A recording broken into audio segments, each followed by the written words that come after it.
samantalang 17 individual na ang kanilang naaresto. Metro Manila Development Authority o MMDA ang No Contact Apprehension Policy o NCAP sa Metro Manila. Sa ang ilang mga dokumento ay peke. Hindi rin legal ang employment na ipinangako sa kanila. Sa mata ng batas, mananagot ang sangkot at may sala. Dahil sa bawat paglabag, may karampatang parusa. Alamin ang mga pananagutan sa likod ng mga bawal. Dito sa Hoy! Bawal Yan! Tuwing Sabado, alas 11:30 ng umaga. Dito lang sa DZRH TV.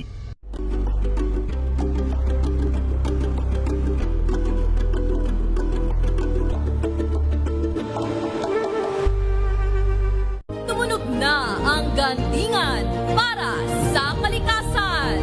Ang nagkamit ng parangal bilang Best News Anchor ay walang iba kundi si Angelo Palmones ng Magandang Umaga Pilipinas, DZRH Radio 666 kHz.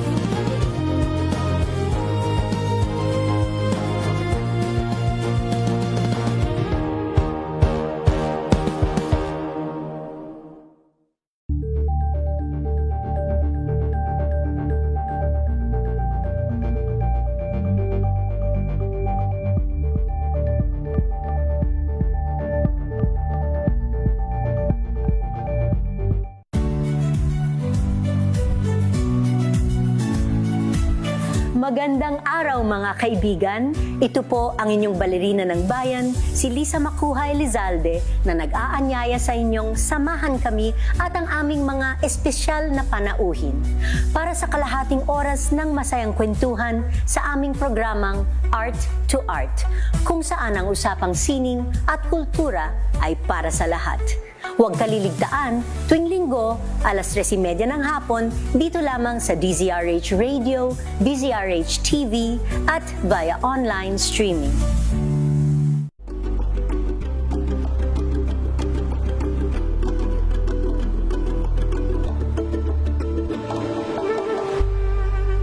Curious ka ba sa maraming bagay?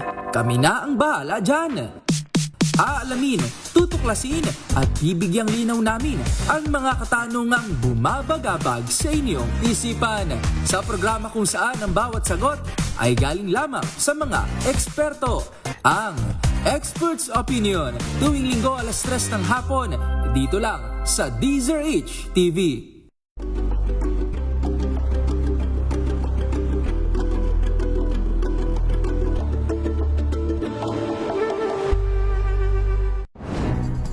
Good vibes ang hanap mo? Dito ka na sa sigurado! Mula sa mga istoryang nagbibigay ng inspirasyon hanggang sa mga kwentong may dalang solusyon. Mga balitang pampagaan, pakiramdam at pampaganda ng araw. Hindi lang basta good news, kundi the better news. Mula Lunes hanggang Biyernes, 1:00 ng tanghali sa DZRH TV.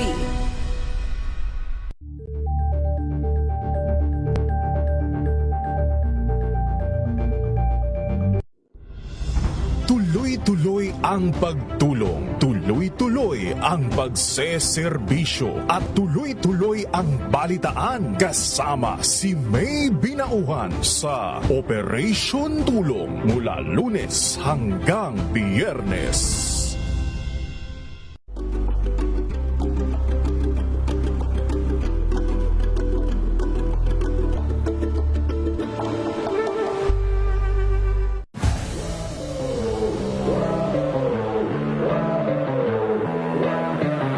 Nakarinig lang ako ng bola sa court, takbo na ako dun sa...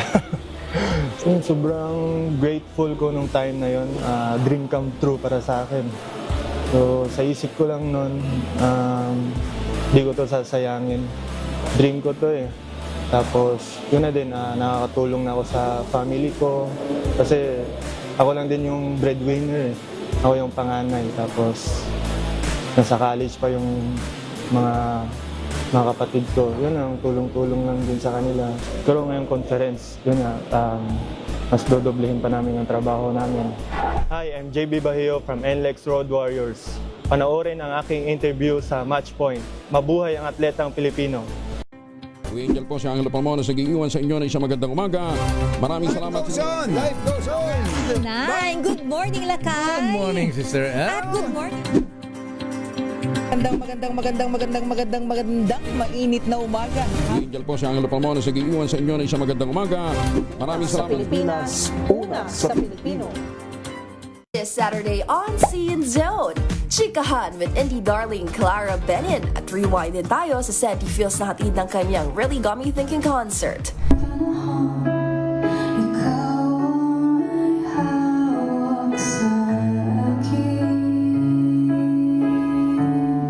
At kilalanin ang US OPM girl group na May May, humandang ma-LSS sa kanilang debut single na Telebong.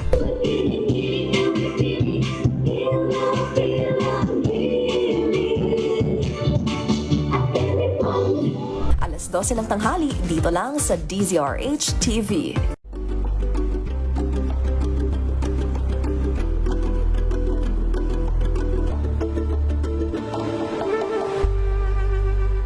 Maagang balitaan, maagang usapan sa mga issue at balita. Kasama si Kuya Angelo Palmones sa Magandang Umaga Pilipinas. Mula Lunes hanggang Biyernes.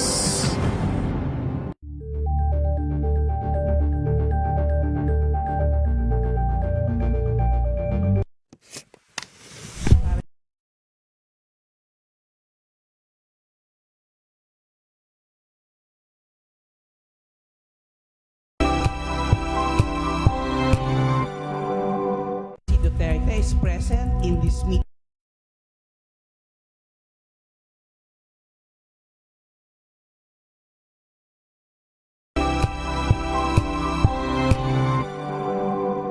Today, in this hearing today, the respondent is not present. Let it be placed on record that COMSEC called again the Vice President, that is for the purpose of giving her the opportunity to present her evidence. The impeachment is a process that seeks to exact accountability. It can be political, it can also be an instrument where the majority can use that power to exact revenge. Gusto nyong palitan ang Senate President kasi gusto nyo tuloy-tuloy na yung impeachment. Actually, kinontradict niya yung sarili niya kasi nung na-elect siya na Senate President, sabi niya tuloy ang impeachment. Yung mga pro-ERAP noong impeachment trial sa Senado, they were punished during the next midterm election. So may ano yun naiisip din ng mga senador yun.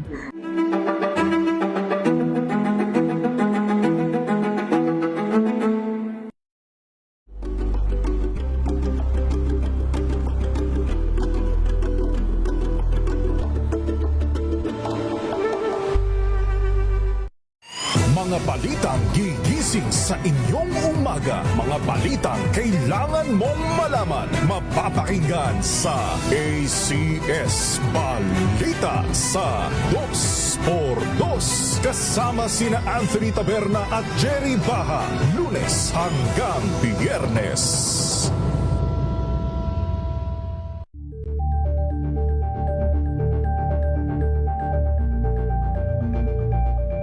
Alamin ang mga maiinit na isyung Kalantad sa init. Love you na. Colonel Vlad Mata, dating city administrator. Isang paalat. In fact, nangunguna sa mga local government units in the past, but he occupies a very sensitive position sa Commission on Appointments. Ngayon sa Senado, Commission on Appointments. Colonel Vlad Mata, sir. Good morning, sir. Good morning. Good morning. At ipapakilala din natin ang ating guest at panelist sa talakayang ito, ang former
lagi nakatutok sa Pilipinas. Nakakapagtaka nga bakit lahat ng pagsasanay, kung sakaling magkakaroon ng kaguluhan, bakit sa Pilipinas ginagawa? It's because of the first island chain concept. Alright, Colonel Len? Well, gusto ko rin susugan yung sinasabi nila at siguro ibabato na rin natin sa ating mga expert ngayon. Bukod sa pagiging konsepto na ito, tatanungin rin natin, estratehiya rin ba ito sa ating bansa or doon sa ating mga alliance partners, no? Kaya it's not only a concept but also a strategy. So gusto natin tanungin din yung ating mga panelists from the Armed Forces of the Philippines kasi nga sabi nga ni Secretary, hindi pwedeng tanggalin yung Pilipinas doon sa usapin ng first island chain kasi meron pa rin tong second island chain, may third island chain. So ano yung strategic role o strategic value ng Pilipinas doon sa first island chain na konsepto at estratehiya? Siguro sa AFP at saka mamaya sa ating Commodore sa PMM. Well, basically, as sinabi nga po natin, sir, na nasa center nga po tayo ng discussion na ito. For the Armed Forces of the Philippines, sir, tinitignan natin dyan as a strategy, how we would navigate national security concerns. But kung titignan nyo siya, sir, this goes beyond security discussions. Kasama na din dito, sir, yung usapin sa economic implications nitong usapin ito. And of course, meron din tayong environmental issues dito, sir, no? Specifically because the Philippines also is facing so much issues then on HADR operations on our side because very prone tayo sa mga natural disasters. So ito pong first island chain na usapin ito, may kasamang usapin yan pati sa plastic waste, sir, and those things, no? So very broad na topic ito and goes beyond security lang. But of course, being the representative from the Armed Forces of the Philippines, this is part of the strategy in a sense that we will have contingency measures that are in place for any eventuality, sir. Alright, bago tayo mag-commercial break, Mr. Commodore. Yes, sir. Commodore Joven, sabi ni Colonel Padilla, hindi lang ito security thing, it's an economic thing. Pero yung maritime dimension, anong ibig sabihin ito para sa inyo? Yes, Secretary. Actually, I first encountered the term first island chain way back in 1995, I think. The first island chain was conceptualized by a military strategist to contain the spread of communism. This year, I encountered naman when I was I read an unclassified report from the Department of War, United States. It was issued by the Secretary of War, Pete Hegseth, where this first island chain, actually it runs from the north of Japan, the sea between Kuril and Japan, down to Tsushima Strait, Chugaro Strait, or Chugaro Kaikyo, and Miyako Strait. But for the Philippines, ang concern natin dito ay yung ating Balintang Channel, the Bashi, or the Luzon Strait. Because these two straits are actually areas na may malalim na lugar where if we wanted to contain enemies or submarine or warships, they can easily pass through kung hindi natin sila babantayan. I think that's the reason why the Archipelagic Sea Lane was enacted. And another that, aside from that, these are the choke points in the Philippines. Itong sa Luzon Strait, yun nga yung Balintang and Bashi Strait. Also yung Sibutu Channel at saka yung sa Basilan Strait. These are the areas na kailangan bantayan ng Pilipinas. Alright, in the areas po ng maritime.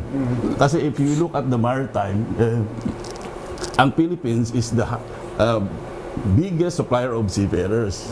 But if you look at the number of seafarers na yun, we have 400,000 seafarers.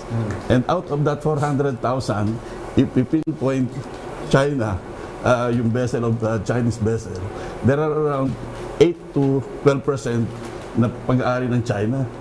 And that is around, may mga Filipino seafarers tayo dyan, which numbers around 30,000 to 45,000. Sa Chinese fleet? Sa Chinese fleet. Owned, operated. Commercial. Ang ating main concern dyan ay kung halimbawa magkaroon ng crisis. Alright. Sa choke point, di ba? Alright, sa ating pagbabalik, magkakaroon ba ng crisis? tingnan natin kung ano ang pagtansya na kung ano ang pagkaunawa ng Armed Forces of the Philippines at ilang experts na kasama natin ngayon. Nagkakaroon ba ng crisis? Sa latest kasi ng mga reports ng Reuters and international press, hindi most likely yung physical confrontation but other forms. But tingnan natin ano ang latest mula sa kanila. Samantala, back to studio muna tayo sa DZRH Radio. Tumunog na ang gantingan para sa kalikasan. Ang itinanghal bilang Best AM Radio Program Host ay si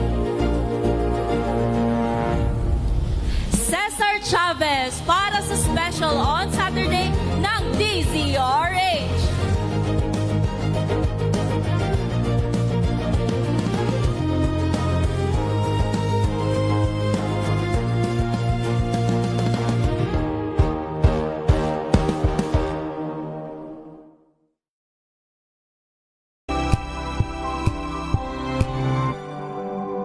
Wow, ang saya.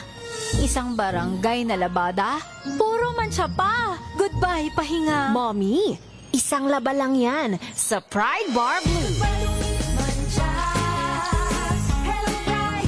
May powerful stain-away enzymes na malupit sa dunit mancha. At di masakit sa kamay. Isang laba lang yan. Hello, pahinga. Hello, Pride Bar Blue. ACS. Tanggaling-galing mo. Smart dishwashing paste ko. Pritong ulam na masebo. Plato o kaldero. Tanggaling for everyday. Ganyan pag smart ang dishwashing paste. May double tanggaling formula. Tanggal ang sebo. Tanggal ang bakterya. Pahit para walang bahid. Kinis fantastic sa metal at plastic. Number 1 ko to. Tanggaling-galing mo. Smart dishwashing paste. ACS. Sa lahat ng bagay, simula pa lang, siguraduhing max protection na. Kasi pag kulang ang proteksyon, baka madaling masira. Sa ngipin, dapat may max protection din. Max Alaga ng unique toothpaste. With Max Protect formula, help stop cavities before they start, while keeping breath fresh. Try unique maximum fluoride protection. Para Max Alaga, Max Protektado. ACS.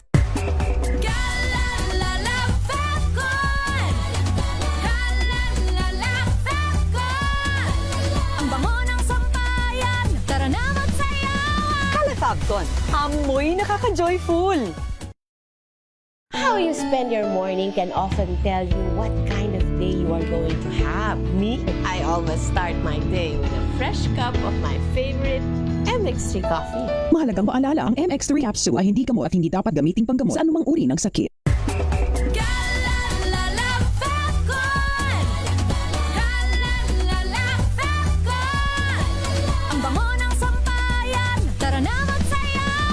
Fabcon, amoy nakaka-joyful.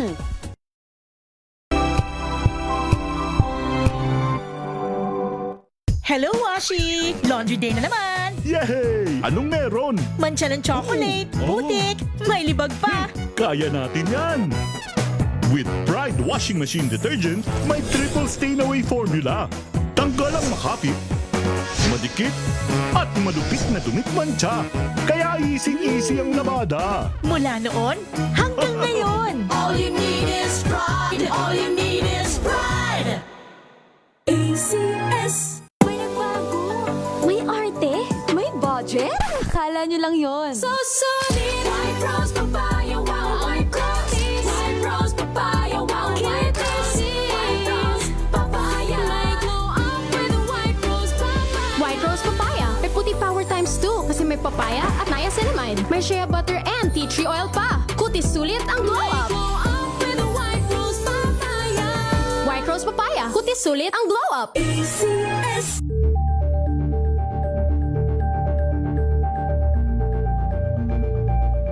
Tumunog na ang gantingan para sa kalikasan. Ang itinanghal. Ito ay bunso lungsod ng naitalang 17 individual na ang kanilang naaresto. Ng Metro Manila Development Authority o MMDA ang No Contact Apprehension Policy o NCAP sa Metro Manila. Sa ang ilang mga dokumento ay peke. Hindi rin legal ang employment na ipinangako sa kanila. Sa mata ng batas, mananagot ang sangkot at may sala. Dahil sa bawat paglabag, may karampatang parusa. Alamin ang mga pananagutan sa likod ng mga bawal. Dito sa Hoy! Bawal Yan! Tuwing Sabado, alas 11:30 ng umaga.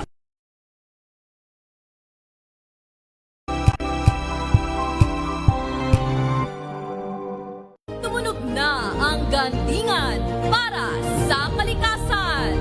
Ang nagkamit ng parangal bilang Best News Anchor ay walang iba kundi si Angelo Palmones ng Magandang Umaga Pilipinas, DZRH Radio 666 kHz. Tayo sa ating NDCC Alumni Defense Forum. Yung mga regular listeners natin, radio, television, and YouTube, wala akong visibility para makita yung comments nila ngayon. Mamaya, ibigay sa atin yung comments nila at mga tanong sa YouTube channel natin, sa Facebook channel natin. But anyway, kanina, napag-usapan yung First Island Chain, at nandun na tayo sa posibleng mangyari, yung mababa na ng PROC, People's Republic of China, and Taiwan. Doon tayo na bitin. Bago sa tanong ni Commodore Jerry, si Colonel France Manila, spokesperson ng Armed Forces of the Philippines, tanongin natin, ano ba titingin ng Armed Forces ngayon? As of this day, as of yesterday, magkakaroon ba ng physical na kumprontahan ng China at Taiwan at Beijing? At ano ang pagtingin ninyo? Kailan mangyayari ito kung ito ay mangyayari? Well, sa side po ng Sandatahang Lakas ng Pilipinas, sir, we view all of this as non-speculative. Ang AFP po talaga, as it is our mandate and it is our role to protect our sovereignty, our sovereign rights. Preparedness po yung key for us. So, in any eventuality po, we have already the contingency plans that are in place, and we have come up with a comprehensive archipelagic defense concept. So, itatawag natin kansi na yan, sir. We have reviewed, yun nga, itong strategic na position natin in this, sa usapin na ito. And sa kansi, sir, nandyan yung paglagay natin ng strategic bases to salient points. So, yung nabanggit, sir, kanina, na-identify natin na yung mga salient points na to. Thus, we will be putting up bases here. Kasama dyan yung usapin sa EDCA sites, nandyan sa Kalsiyan, nandyan, sir, yung pag-add natin ng additional forces. So, we are recruiting so much additional personnel for the AFP. And, of course, yung paglawig nitong reserve forces natin as force multipliers, nandyan siya lahat, sir. And kasama din po dito yung modernization. And ito, sir, kumukonekta siya pati sa mga batas na nilalabas sa ngayon, sir. So kung makita niyo po, may pinirmahan ng ating Pangulo, yun pong revitalize self-reliance defense posture, kumukonekta to sa modernization natin, sir. And we are also heightening and pinapalawin din po natin yung alliances natin with like-minded nations and well-meaning nations. So kung makikita niyo, sir, napakadami nating partnerships na pinipirmahan ngayon with the SOFAs, with different countries. Kasi, sir, we also have an RAA with Japan because we all share the same sentiment and the same goal, that is to maintain a free and open Indo-Pacific. All right. Again, in summary, yung First Island Chain, kung ano yung madalas natin makikita, Japan, Taiwan, at Pilipinas, of course, may iba pang bansa. Ang isang issue ko kasi sa First Island Chain, paano kung nangyari itong confrontation at yung speculation na baka makuha nila ang Taiwan, ano ang mangyayari sa concept dito ay the strategies and concept of operations ng defense and security sa geopolitics dito sa era nito. Pero dating Defense Secretary, bago sa tanong ni Commodore Jerry, former Defense Secretary Bert Gonzales, mangyayari ba to? Itong napakaraming mga balita, local and international, especially in Asia-Pacific region, mangyayari ba ito? Physical bakbakan ng Taipei? Well, maganda yung issue that dapat we are always prepared. No? So we anticipate the worst that can happen. But I think there are a few things that we can review. No? For example, yung sinabi ng ating former ambassador, Chito Santa Romana. He was stationed in China and he lived there for decades. No? So Even before becoming a diplomat. Before becoming a diplomat. He understands China. And you know why. You know why. That is why, to me, his words are very important. No? Sinabi niyang una, ang China ayaw ng gera. Pero, kapag teritoryo ang pinag-uusapan, it is prepared to go to war. Yun ang sinabi na lagi kong tinatandaan sa sinabi ni Chito Santa Romana, our former ambassador in the China. Number two, yun na nadinig ko kanina na umuubo na next year is the 100 years anniversary of the Communist Party of China. Ang pangako ng partido na yan, kukunin nila ang Taiwan in their 100th year anniversary, and that's next year. So pangalawang puntos yan. Pangatlo, talaga namang kung titingnan natin ang posisyon ng ating hinaharap na possible enemy, ay gusto ditong maging world power. Mahirap maging world power yan kung hindi makakarating sa Pacific region. Kaya kailangan mapasok yan. And kung talagang titingnan natin ang economic interest ng ating kakompetensya dito sa mundo na part ng daigdig, the Benham Rise is a very tempting possibility. Kaya nga isa dapat nating pag-uusapan, abalang-abala tayo sa West Philippine Sea, we better secure the Benham Rise. Kailangan tingnan natin mabuti ang ating Eastern Seaboard. Anong paghahanda ang ginagawa natin dyan? Dahil dyan patungo yan. Yan ang objective, economically speaking eh. Kaya hanggang ngayon, minarkahan na ba natin yung Benham Rise? O, meron ba nagpapatrol dyan?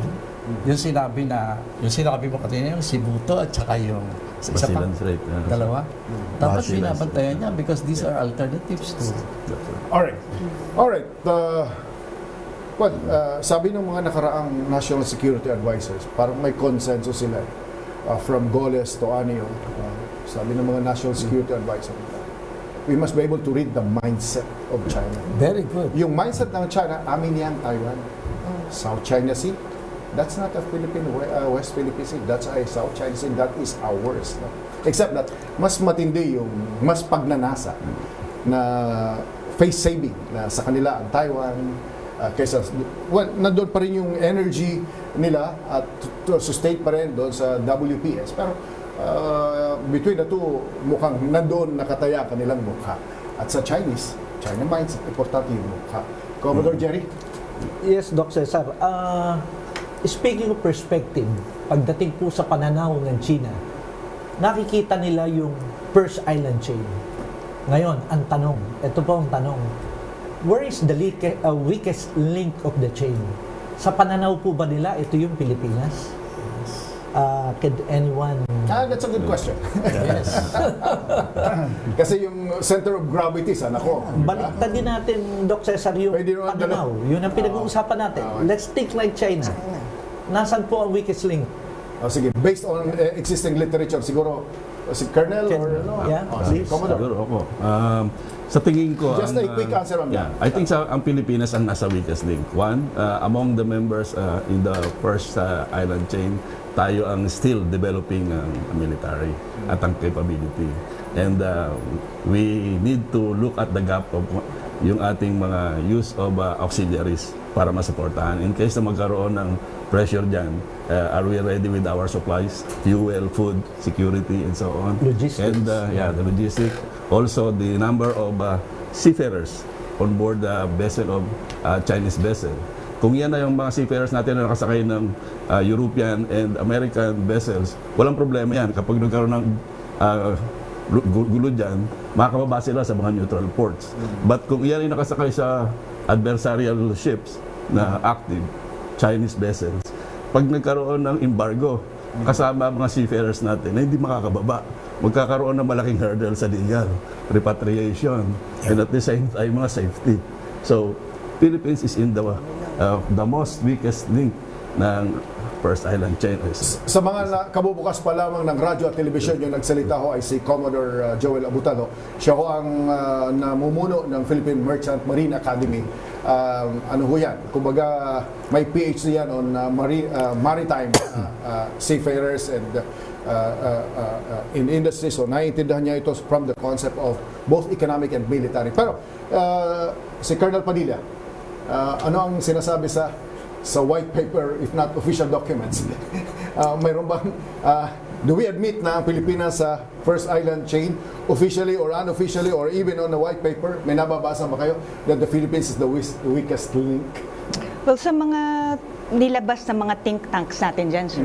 So, nababanggit nila, sir, yung capabilities ng Philippines. But if you look at this in a bigger perspective, ang sabi ko nga, sir, it's just not a military issue. There's commerce, there's energy issue, may climate dyan, sir, no, over and above the security issue. So, if you look at it, sir, on different perspectives, we are well on our way with the CADC nga, sir, no? We have acknowledged what we need to work on. So that's why we are modernizing, and our alliances is actually not to be dependent on different countries, but to be able to be independent. So to be capacitated. Yan yung goal natin, sir. That's what we're leading into. So that's how we perceive this, sir. There are certain domains, because yung battlefield natin, sir, nag-evolve na siya eh. From the kinetic, we have a non-kinetic side of things. And at this point in time, we are saying that we are already at war in the information domain. And dun sa ganung usapin, sir, lumalaban po tayo dyan. So, nandyan, sir, yung cyber din issue, no? So, from kinetic, non-kinetic, nandyan yung cyberspace, nandyan yung information space, and the cognitive space. Sir. Alright. Colonel, marami nakikinig sa atin, Luzon, Visayas at Mindanao, at marami tayo mga mangingisda at mga magsasaka. Pag sinabi natin kinetic and non-kinetic, ano ito? Yung kinetic, sir, yan yung traditional na iniisip natin na warfare, no? So, yun yung land, air, and sea. Big Moro, Rick Jason. Yes, sir. So, very heavy on... Pearl Harbor, yung mga ganun. Yes, sir. Very heavy on equipment. And so, ang iniisip nyo dyan, mga eroplano, mga barko, guns, mga yan, sir. No? With the non-kinetic side of things, andyan po yung information domain. And you're saying we are already at war in information domain. Yes, sir. No? So, ngayon, ang sinasabi natin, hindi lang po Pilipinas, but halos lahat ng bansa, sir, ang malaking problema is the proliferation of fake news. Alright. No? So, we are already at war in information domain, at war against within or outside? Andyan na yan, sir, no? It's a mix na po ng so there's propaganda that's coming out. And how do we counter? Yes, sir, no? We counter talaga itong misinformation, disinformation, and malinformation. And ito, sir, transcends to the cognitive domain, the battle of the mindsets. Kasi, sir, pag na-shape mo yung certain mindset, it will also affect the behavior. So, pupunta siya sa physical domain. How do they react? Because of the mindset that they have. Gusto ko lang susugan din yung sinasabi ni Colonel Padilla. Ito yung sa parang deterrence by denial, no? Hardening of for the kinetic and non-kinetic. Kaya't nakita din natin may mga white paper din na lumalabas na sinasabi Indonesia ang weakest link actually. Bakit? Because alam ng AFP yan, ang Indonesia medyo naglalaro sa doon sa kalaban. Not because of naval power. Not because of naval power. Marami tayong mga Filipino soldiers na ang kanilang ay nasa Indonesia, di ba? Exactly. Marami tayong mga pinupulos ng mga Navy sa kanila. Not necessarily because of the naval power, but because of probably yung hindi nila pag sa kabila, no? Hindi ko masabi kung pwedeng sabihin yun, but yung kanilang pakikipagkaibigan doon sa ating ngayon, kinakaharap na malaking bansa. At sa punto naman natin, alam na natin na we need that support, alliance, para mas patindihin yung sinasabing weakest link. That explains why we are not the weakest link na sinasabi. Na-explain na rin ni Colonel Padilla. No? Dahil sa ating alliance building, sa ating pag-harden ng ating mga equipment and all. But yung isa naman, nandun kasi sa dulo yun eh. Yung sa first island chain from Japan to Borneo to Indonesia. Dito mukhang hindi ata sumasama dun sa usapin, no, na aktibong sumusuporta. Sige, sa ating pagbabalik, alam niyo ho, sa mga regular nating listeners sa radyo at telebisyon at social media pages, naiba yung umagang ito sapagkat nagbibigay tayo ng pagkakataon sa National Defense College of the Philippines Alumni Association para sa kanilang annual Defense Forum. Mamaya sa pagbabalik natin, siguro itatanong ni ang aming Pangulo sa NDCP Alumni Association, who's winning the war? Maganda yung binanggit ni Colonel Padilla, spokesperson ng Armed Forces. We are at war in information domain. But right now, thus far, who is winning the war? Mamaya sa ating pagbabalik. Ilan mo ng paalala? Commercial break po tayo, sabay na po. Sige.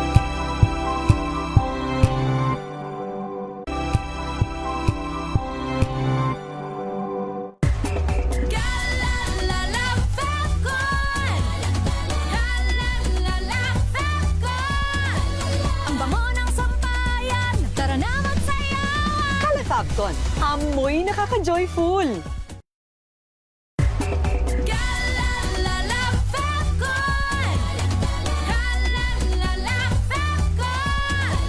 Ang bango ng sampayan, tara na magsayawan! Kalafabcon, amoy nakaka-joyful.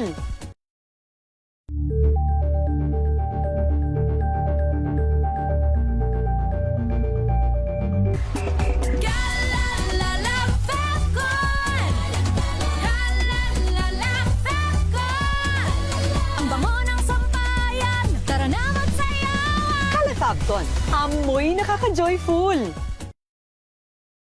Maulan man, no worries na amoy kulob ang damit. Charm Fabcon, bangong kumakabloom, tanggal amoy kulob sa bango ng charm. Kaya gamit ko, Charm Fabcon with Bloom Fresh technology. Kills 99.9% of kulob-causing bacteria. May aroma burst pa of thousands of flowers and berries. Ang sampay sa loob, no amoy kulob. Bangong kumakabloom sa charm. Charm Fabcon. ACS. Tinesting, sinuri, siniyasan.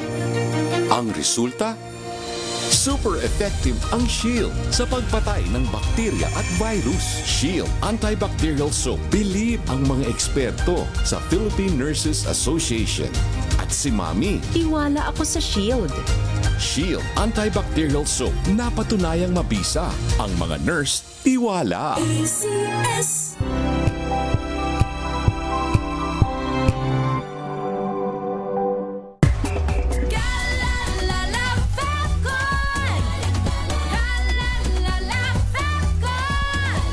Ang bango ng sampayan, tara na magsayawan! Kalafabcon, amoy nakaka-joyful.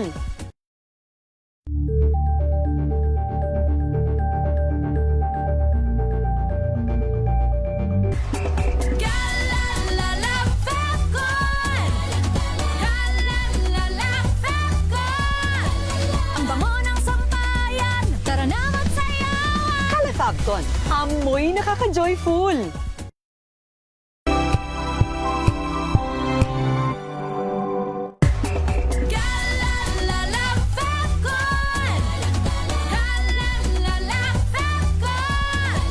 Ang bango ng sampayan, tara na magsayawan! Kalafabcon, amoy nakaka-joyful.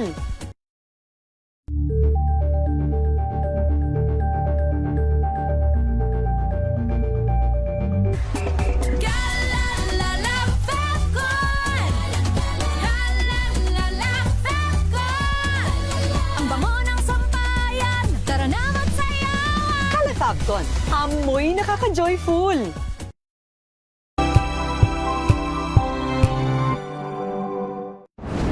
Kung good vibes ang hanap mo, dito ka na sa sigurado! Mula sa mga istoryang nagbibigay ng inspirasyon hanggang sa mga kwentong may dalang solusyon. Mga balitang pampagaan, pakiramdam at pampaganda ng araw. Hindi lang basta good news, kundi the better news. Mula Lunes hanggang Biyernes, 1:00 ng tanghali sa DZRH TV.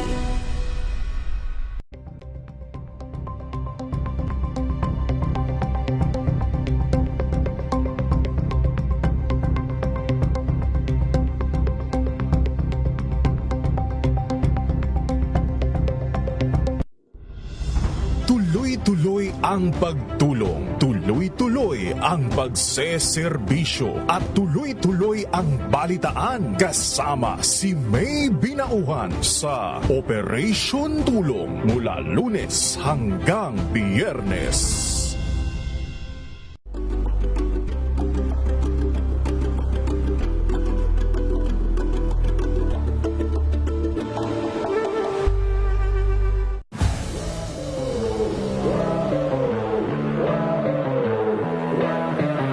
Nakarinig lang ako ng bola sa court, takbo na ako dun sa... So, sobrang grateful ko nung time na yon. Dream come true para sa akin. So sa isip ko lang nun, di ko to sasayangin. Dream ko to eh. Tapos yun na din, nakakatulong na ako sa family ko. Kasi ako lang din yung breadwinner eh. Ako yung panganay. Tapos nasa college pa yung mga kapatid ko. Yun ang tulong-tulong lang din sa kanila. Pero ngayong conference, yun nga, mas dodoblehin pa namin ang trabaho namin. Hi, I'm JB Bahio from NLEX Road Warriors. Panoorin ang aking interview sa Matchpoint. Mabuhay ang atletang Pilipino.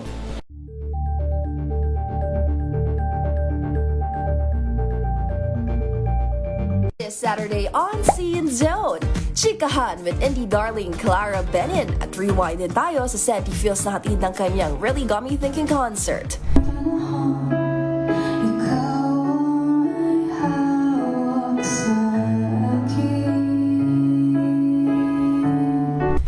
At kilalanin ng US OPM girl group na May May, humandang ma-LSS sa kanilang debut single na Telebong.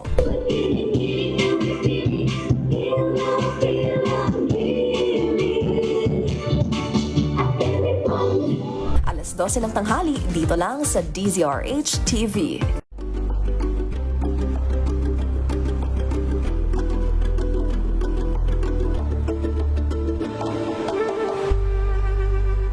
Maagang balitaan, maagang usapan sa mga issue at balita kasama si Kuya Angelo Palmones sa Magandang Umaga Pilipinas mula Lunes hanggang Biyernes.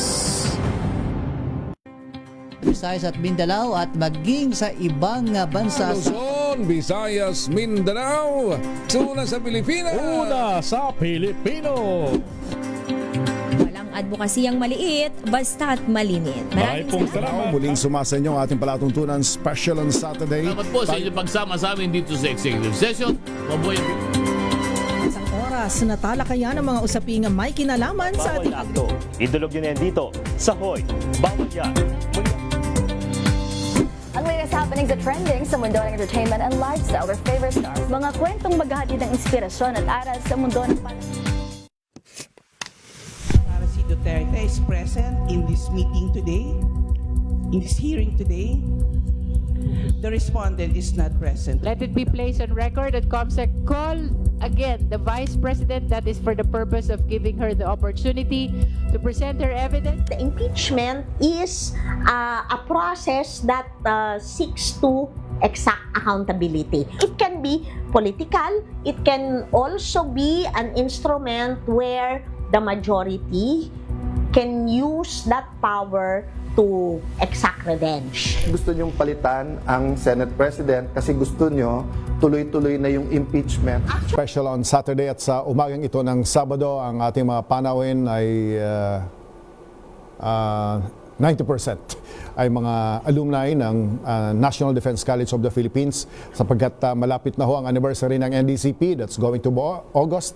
At isa sa annual activity ng NDCP alumni ay ang Defense Forum katulad nito.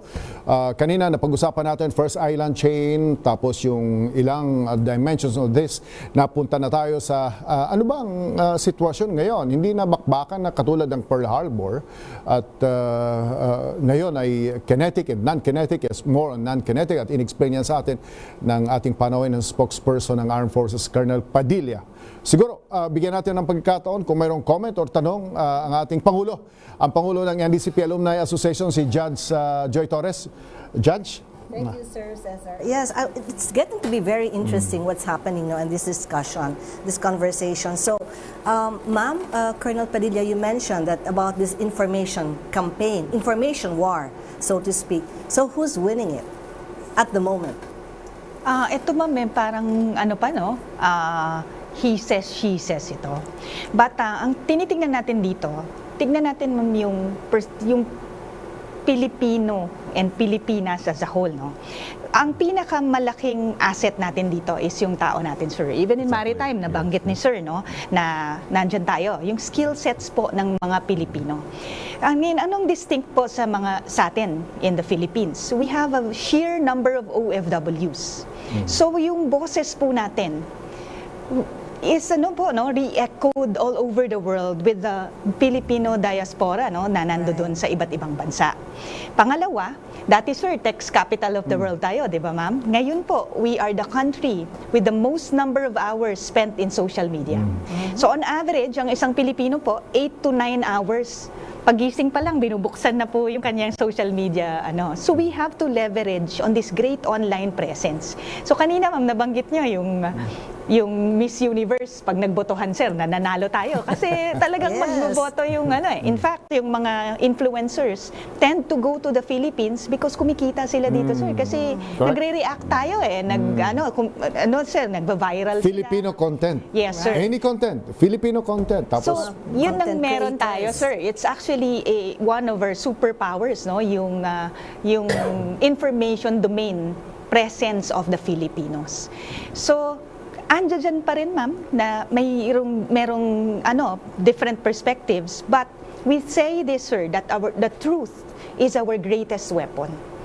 So you'll never go wrong if you speak of the truth. So yun po yung ginagawa natin, no? Even in the West Philippine Sea issue, we embed media in our missions. The RORE missions are AFP missions, and we embed media po, no, to show to the whole world what is actually happening doon sa talagang situation on our seas, sa mga ganito po. So yun mga pinaka-influence natin to spread the truth to the whole world. And I think with the sheer number of countries na coming in and joining us in this conversation and signing status of visiting forces agreements and even the RAA, makikita natin ma'am na we must have been doing something right na lumalawig po, no, itong alliances and partnerships po natin. Alright, sabi ni Colonel, the truth is on our side and the truth is that West Philippine Sea is ours. Pero, paano mo tinitingnan yung truth? Kung minsan ang truth natin, ang energy is 90%, 100%. Kung minsan dahil sa domestic issues, politics, flood control, yung truth minsan nagiging 20% na napag-uusapan. Not in sustainable speed, not in sustainable focus without necessarily demeaning yung efforts ng armed forces and the entire government in explaining and winning on the hearts and minds pagdating sa West Philippine Sea. Pero, who's winning the war? Pag kayo ho, dating Defense Secretary Bert Gonzales, who's winning the war in an information domain? I think we're losing. I'm sorry to say that. Maganda yung sinabi kanina tungkol sa as far as the Chinese is concerned, ang fundamental nilang issue is their love of country. They love their country, and from here, diniderive na nila yung gagawin nila. We love our country, we will not allow any inch of our soil to be taken by the enemy, etc., etc. But yan, medyo palagay ko hindi natin masyado nakikita sa Pilipinas ngayon. If you look at international surveys, we're among the bottom. Yun ang mamahal sa bayan. Yeah. Very particular ang China sa love of country. If we want China to respect us, we have to show that we love our country equally. At least, kung anong pagmamahal ng China sa kanilang bansa, dapat yan ang pagmamahal sa atin. You're saying na mas obvious, mas deeply evident ang pagmamahal ng isang Chinese sa kaniyang bansa kumpara sa mga Pilipino? Yes. Is that based on survey, empirical data, or based on the Facebook na marami kayong... No. It's not that. No, I have to ask that. It is based on the kind of strategy we're adopting. Okay. To defend ourselves from a Chinese incursions or what. Doc Cesar. Let me finish. Very important yan. It has to be done in action. I have been hoping for the armed forces to start thinking of preparing our people rather than just the military.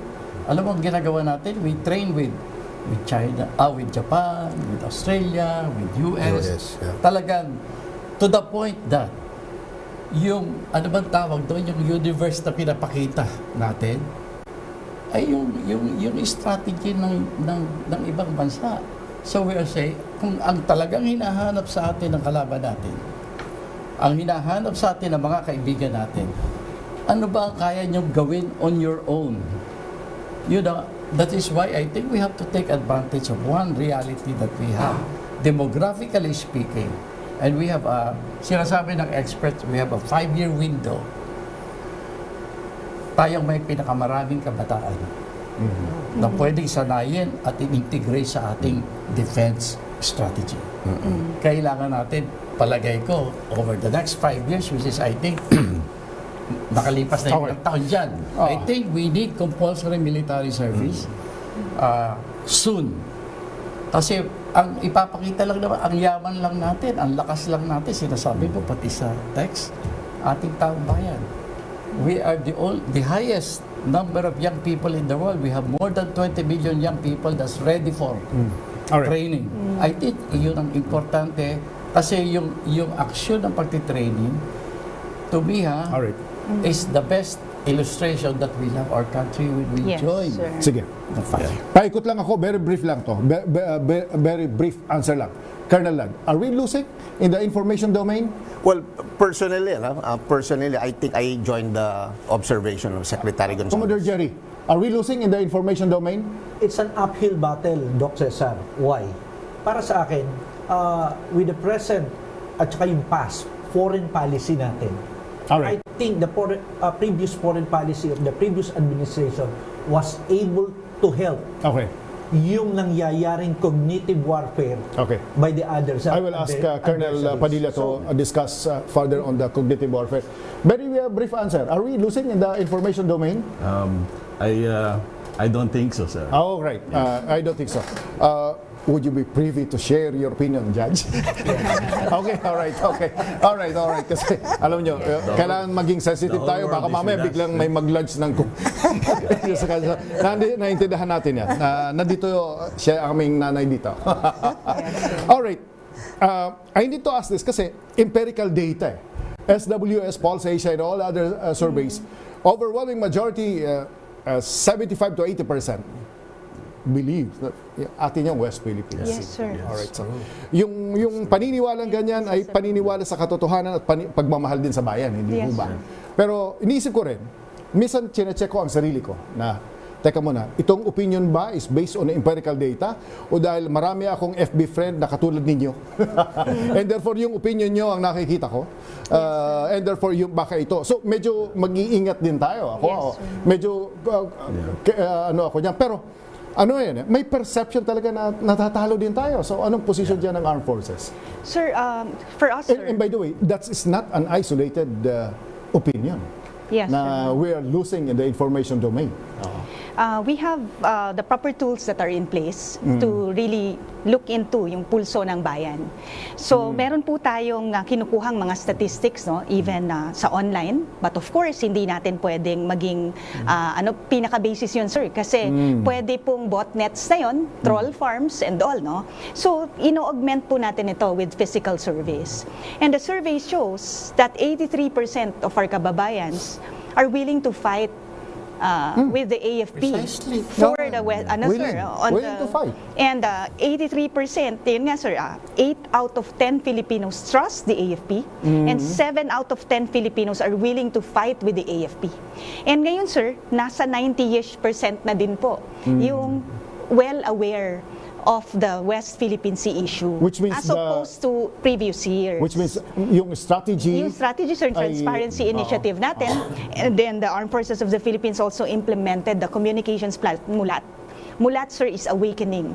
So we go all over, we tell the Filipino people what's this about, no? So it's RCs, yung historical ano natin dyan, sir, no? Accounts natin dyan. Our rights, yun pong under UNCLOS, yung arbitral ruling in our favor, and our future, what's in it for us? What do we do moving forward?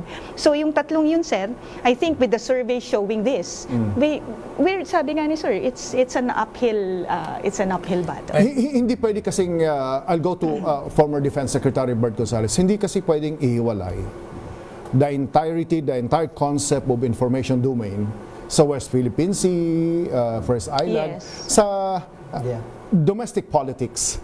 Kasi kung anong nakikita nyo sa page 1 ng mga dyaryo or social media or headlines ng radyo at television, 24 oras, TV Patrol, pangunahing balita ng DZRH, ACS, balita ng... Kung ano yung napapakinggan nyo, sometimes, overwhelming majority ay negative.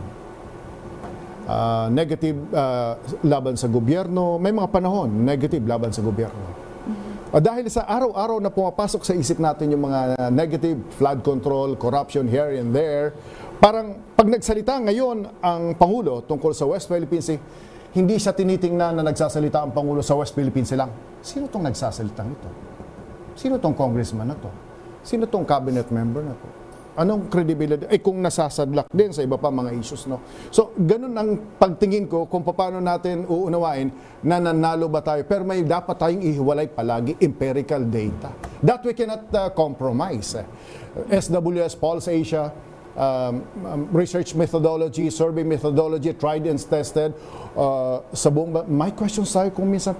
But otherwise, overwhelming majority, sabi ni Colonel Padilla, naniniwala na atin ang West Philippine Sea. Overwhelming majority, number 2, na mataas ang respeto sa armed forces, and overwhelming majority is that item number 3, pwede na handang ipaglaban ang ating teritoryo. Would that change your perspective, Secretary? The more. Because the data is showing that our people are looking for real action for them to defend our country, for them to express their love of country. Alam mo, ang tingin ng umiikot naman din ako ng yes. Ang tingin ng taong bayan natin, hindi kami binibigyan ng pagkakataon para ipakita ang pagmamahal namin sa good point. We need to show our love of country. Right. Ganoon nakainit yung nakikita ng survey mo. Alright, okay. So I think I understood. We need the organizational Perfectly understood. framework for that. Yes. Alright. Mamaya sa ating pagbabalik kay kay Judge Joy tsaka kay Colonel Vlad Mata. Siya Pangulo ng Association of Reservists in the Philippines. Bagkat gusto na natin ng aksyon, di ba? Siyempre, tatanungin ko, ano bang opinion ng mga tao? Gusto ba nila maging reservist at ano ng konsepto ng reservist dito? Samantala, ilan mo ng paalala? Wow, ang saya. Isang barangay na labada, puro mancha pa. Goodbye, pahinga. Mommy, isang laba lang yan sa Pride Bar Blue. May powerful stain-away enzymes na malupit sa dunit mansya. At di masakit sa kamay. Isang laba lang yan. Hello, pahinga. Hello, Pride Bar Blue. ACS. Tanggaling-galing mo. Smart dishwashing paste ko. Pritong ulam na masebo. Plato ng kaldero. Tanggaling for everyday. Ganyan pag smart ang dishwashing paste. May double tanggaling formula. Tanggal ang sebo, tanggal ang bakterya. Bahid para walang bahid. Linis fantastic sa metal at plastic. Number 1 ko to. Tanggaling-galing mo. Smart dishwashing paste. ACS. Araw-araw, iba't ibang mga bagay na dapat pagtagumpayan. Ang subok kong partner ay MX3 Capsule. Research-based na tested and proven. Helps avoid pain discomfort. Iwas-iwas sa sakit. Kailangan lang na long-term ang pag-inom 2 capsules araw-araw. Kasabay ng proper diet and exercise. I am able to make it with the right partner. MX3, dito ako bilib! Mahalagang paalala, ang MX3 capsule ay hindi gamot at hindi dapat gamitin panggamot sa anumang uri ng sakit.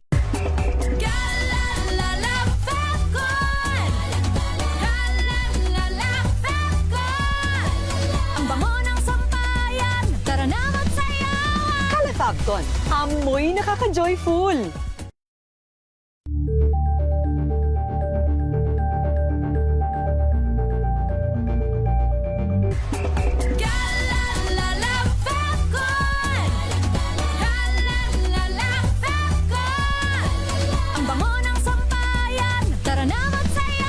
Kalefagton, amoy nakaka-joyful.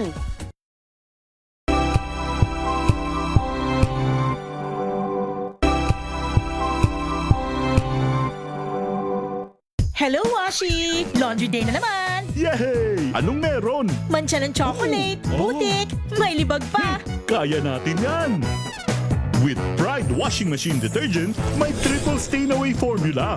Tanggal ang makapit, madikit, at malupit na dumit mancha. Kaya easy-easy ang labada. Mula noon hanggang ngayon. All you need is pride. All you need is pride. ACS. May nagbago. May arte. May budget. Akala nyo lang yon. So solid. White rose papaya, wow, white rose. White rose papaya, wow, white rose. White rose papaya. May glow up with white rose papaya. White rose papaya. May puti power times 2 kasi may papaya at niacinamide. May shea butter and tea tree oil pa. Kutis sulit ang glow up. Glow up with white rose papaya. White rose papaya. Kutis sulit ang glow up. ACS.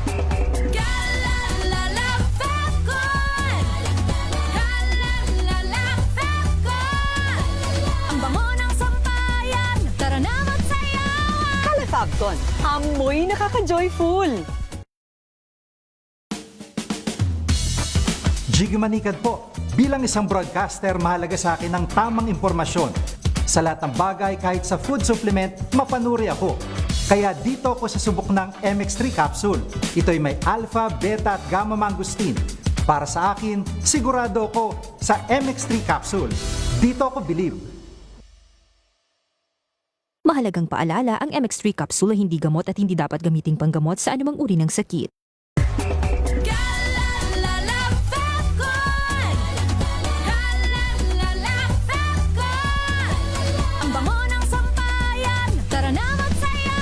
Kalefagton, amoy nakaka-joyful.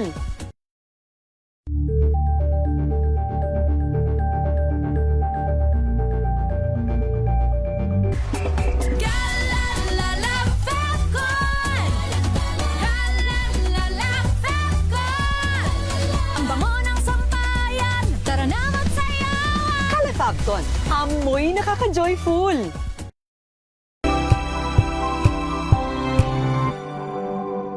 Kinontradict niya yung sarili niya kasi nung na-elect siya na Senate President, sabi niya tuloy ang impeachment. Yung mga pro-ERAP noong impeachment trial sa Senado, they were punished during the next midterm election. So may ano yun naiisip din ng mga senador yun.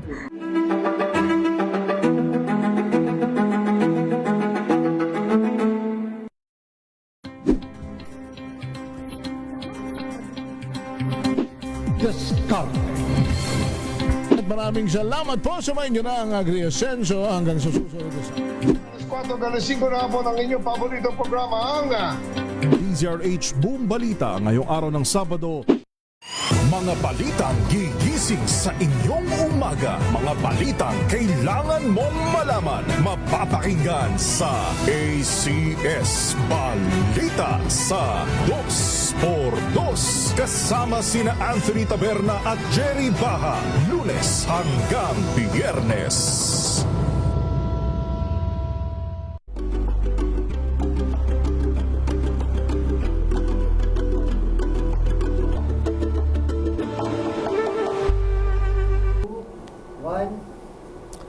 Alright, balik tayo sa ating palatuntunang special on Saturday at sa kabubukas ng radyo at telebisyon. Bago kayo pumalaot sa inyong bangka o kayo sa inyong pedicab doon sa mga karinderya at sa mga pundahan. Ang mga panoorin ho natin ngayon ay mga alumni ng National Defense College of the Philippines at ang pinag-uusapan ho natin ngayon ay tungkol sa geopolitics at kung ano ang role ng Pilipinas at anong mga hamon ang kinakaharap natin at ano ginagawa ng pamahalaan at ano ang sa tingin ng iba ay hindi pa nagagawa ng pamahalaan. Kanina pinag-usapan natin, mataas ang survey, SWS, Pulse Asia, Octa Research including, and other international polls na tatlong bagay. Number one, mataas ang respeto at tiwala ng sambayan ng Pilipino sa Armed Forces of the Philippines. Pangalawa, mataas ang paniniwala at conviction ng mga Pilipino, empirical data, SWS, Pulse Asia, na handang ipaglaban ang ating bansa. Katotohanan na nandoon ang patriotismo. At pangatlo ay atin ang West Philippine Sea. Tatlong indicator na ng commitment, ng consciousness, general consciousness, national sentiments ng mga Pilipino. Pero sabi kanina ni Defense Secretary Norberto Gonzales, dahil sa ganyang strength, kailangan na natin ng aksyon. Parang ginaganyan na si Colonel Vlad Mata sapagkat siya namumuno ng mga reservist.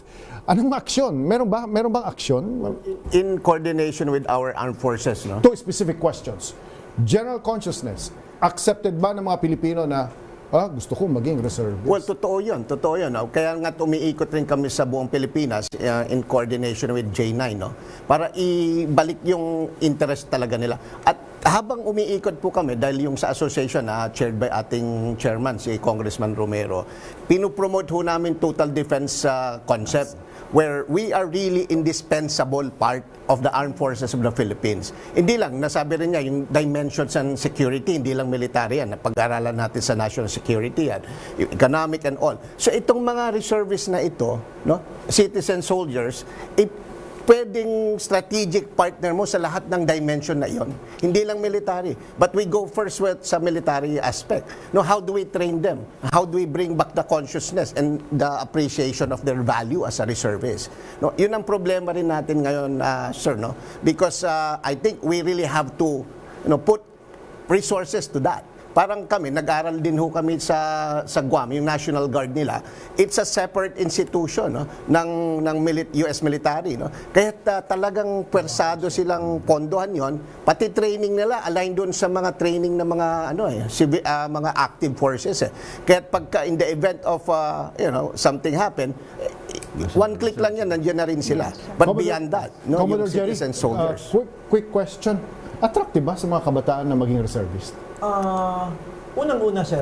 If I need to ask this question, sexy ba ang dating sa kanila?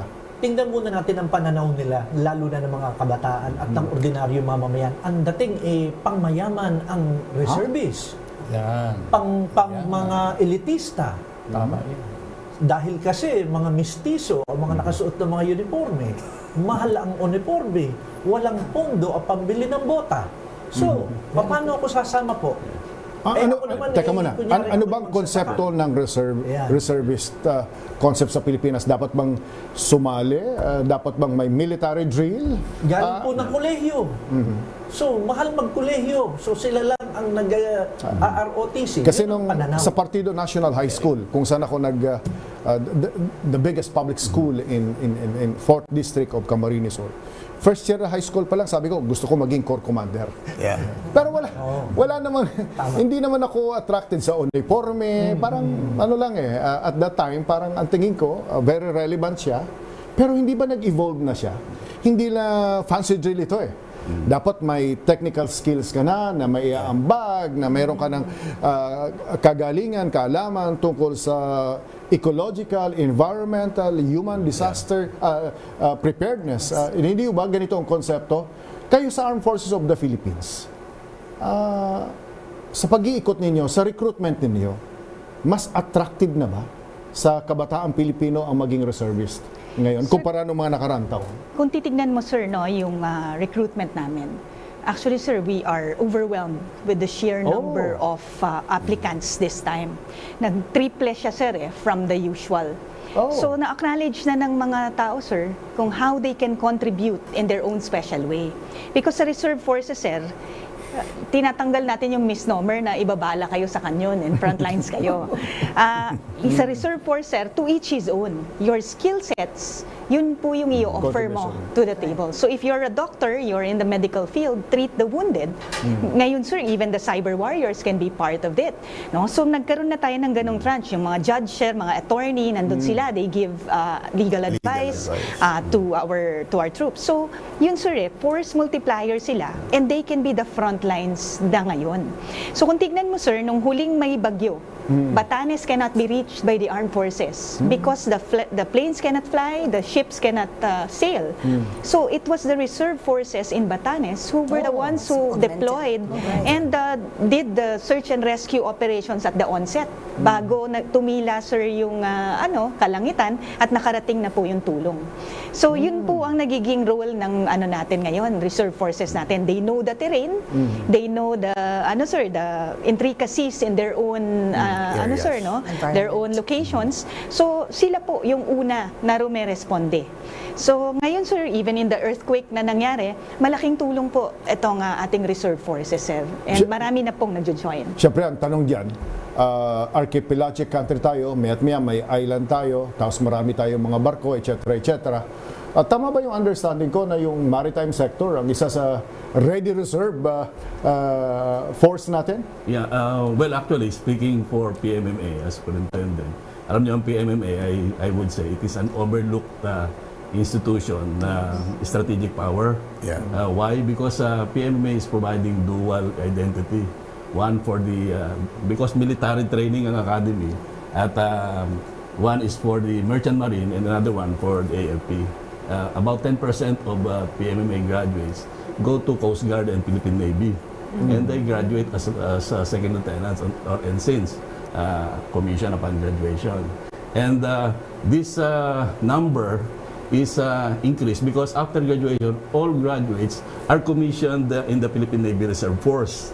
So, unfortunately, there was a part in our history na nagkaroon ng disconnect ang aming mga graduates, well, because of the situation in the Philippines na ang more favored ang mga graduates na sumakay internationally, commercial vessels. Yeah, one is like that. And because at the time, yung ang pivot ng ating armed forces towards internal counterinsurgency. So, walang gamit ang mga graduates natin.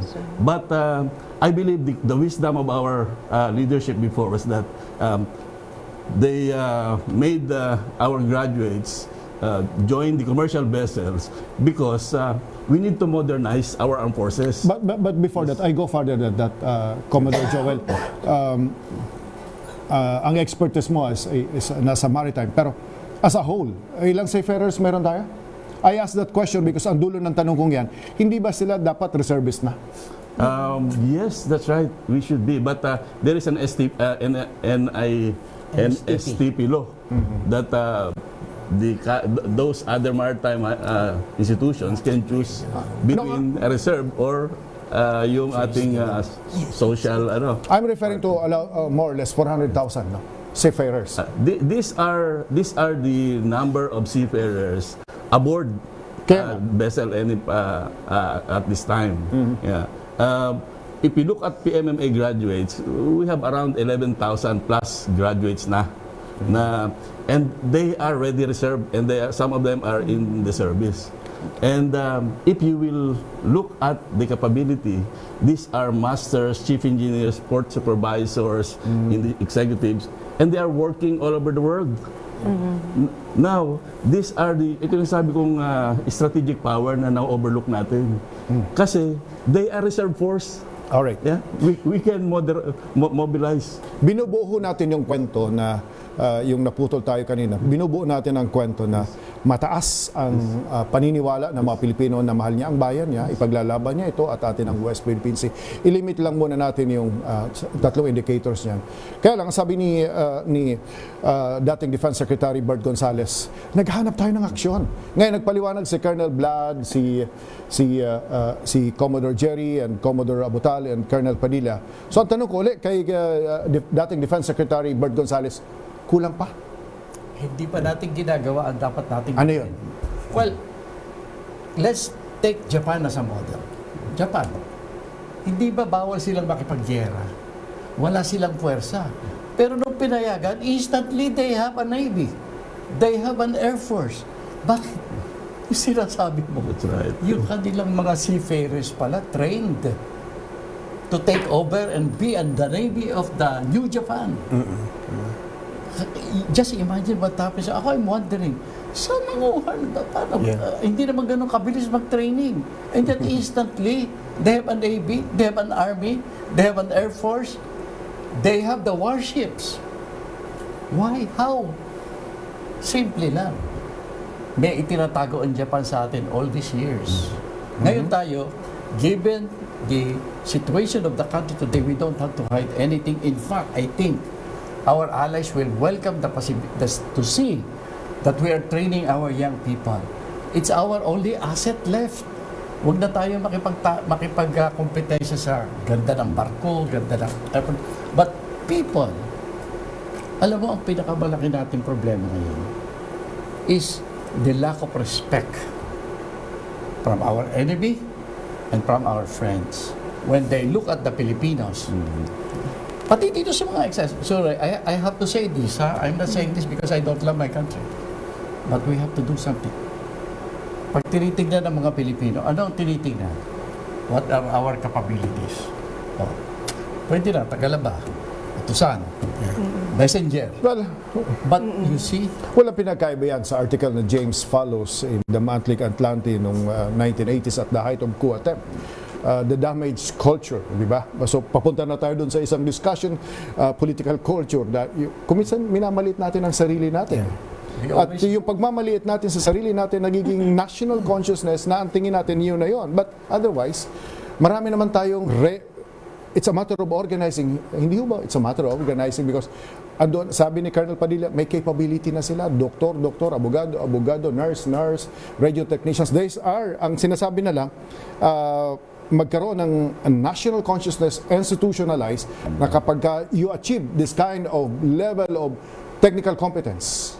Item 1, technical competence, dapat reservist ka na. At yung gustong papunta roon sa mga iba-ibang, kasi national development is a national security, hindi ba? It cannot be isolated. Tama ho ba?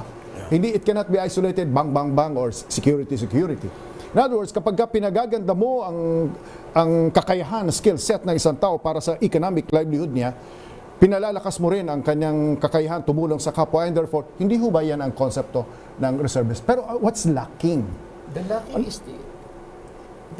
is the policy. Let me I need reactions from you. Policy lang. Kasi lagi kong hinahanap sa konsepto, strategy, and how to operationalize this. You have 400,000 seafarers. Hindi ba pwedeng executive order lumabas, if not a law later, na ito, reservists na sila. Exactly. Whether may advanced training, reorientation sila, but pag seafarer ka na, you will be given, say, a certificate na dahil nag-seafarer ka na, may actual, what else? Ano pa bang pinakamabuti kundi yung nag-abroad ka, nagtrabaho ka sa barko, may competence ka na, technical competence, therefore, meron ka ng, pwede ka na, and therefore, operationally, executive order, if not a law, reservist na kayo, ito ang certificate ninyo. As a certificate, may civil service kayo o wala, may civil service eligibility kayo. Is that not good operational absolutely yes. recommendation? Absolutely yes. Because Filipino seafarers is someone command, doing that? Meron bang senador? Meron bang... Wala. But Filipino seafarers command the movements of goods all over the world, 90%. Para mas madaling maintindihan, the human face of a reservist sa discussion lang na ito ay seafarers, 400,000. Immediately, if I'm the president. And they are about 1.8 million na seafarers graduate. What we are talking about, mention mo, is 400 on board ngayon. Pero they are more than... Pero syempre hindi lang naman yan pwedeng certificate lang. Dapat may incentives din. Just like in the United States, just like in Japan, there is what we call Merchant Marine Service. Yes. Or the 5th or the 7th service of the United States. There's Air Force, Marines, Navy, Army. And it's not considered. If you go to a park in Maryland, there's a statue of a merchant marine officer, the 7th, nakahalera do sa statute ng Air Force and Navy, it's the 7th Service or the Merchant Marine Service. Kaya may captain, nasa dulo, MMS. It's a policy, it's a law, meaning, pag nagkagera, you're compelled to join. In other words, kapag ka alam mo kasing ikaw ay enlisted na reservist, you know exactly where to go at kung anong area mo. Kay Colonel Padilla, papunta ba tayo sa ganyan? Sir, yun Or naman is this a policy issue? Yun naman ang gusto natin, sir. Policy issue siya. But the Armed Forces of the Philippines, of course, welcomes na dumami nga, lumawig itong forces natin, as force multipliers. But yung nabanggit po ni former Secretary, sir, nandoon na po tayo papunta.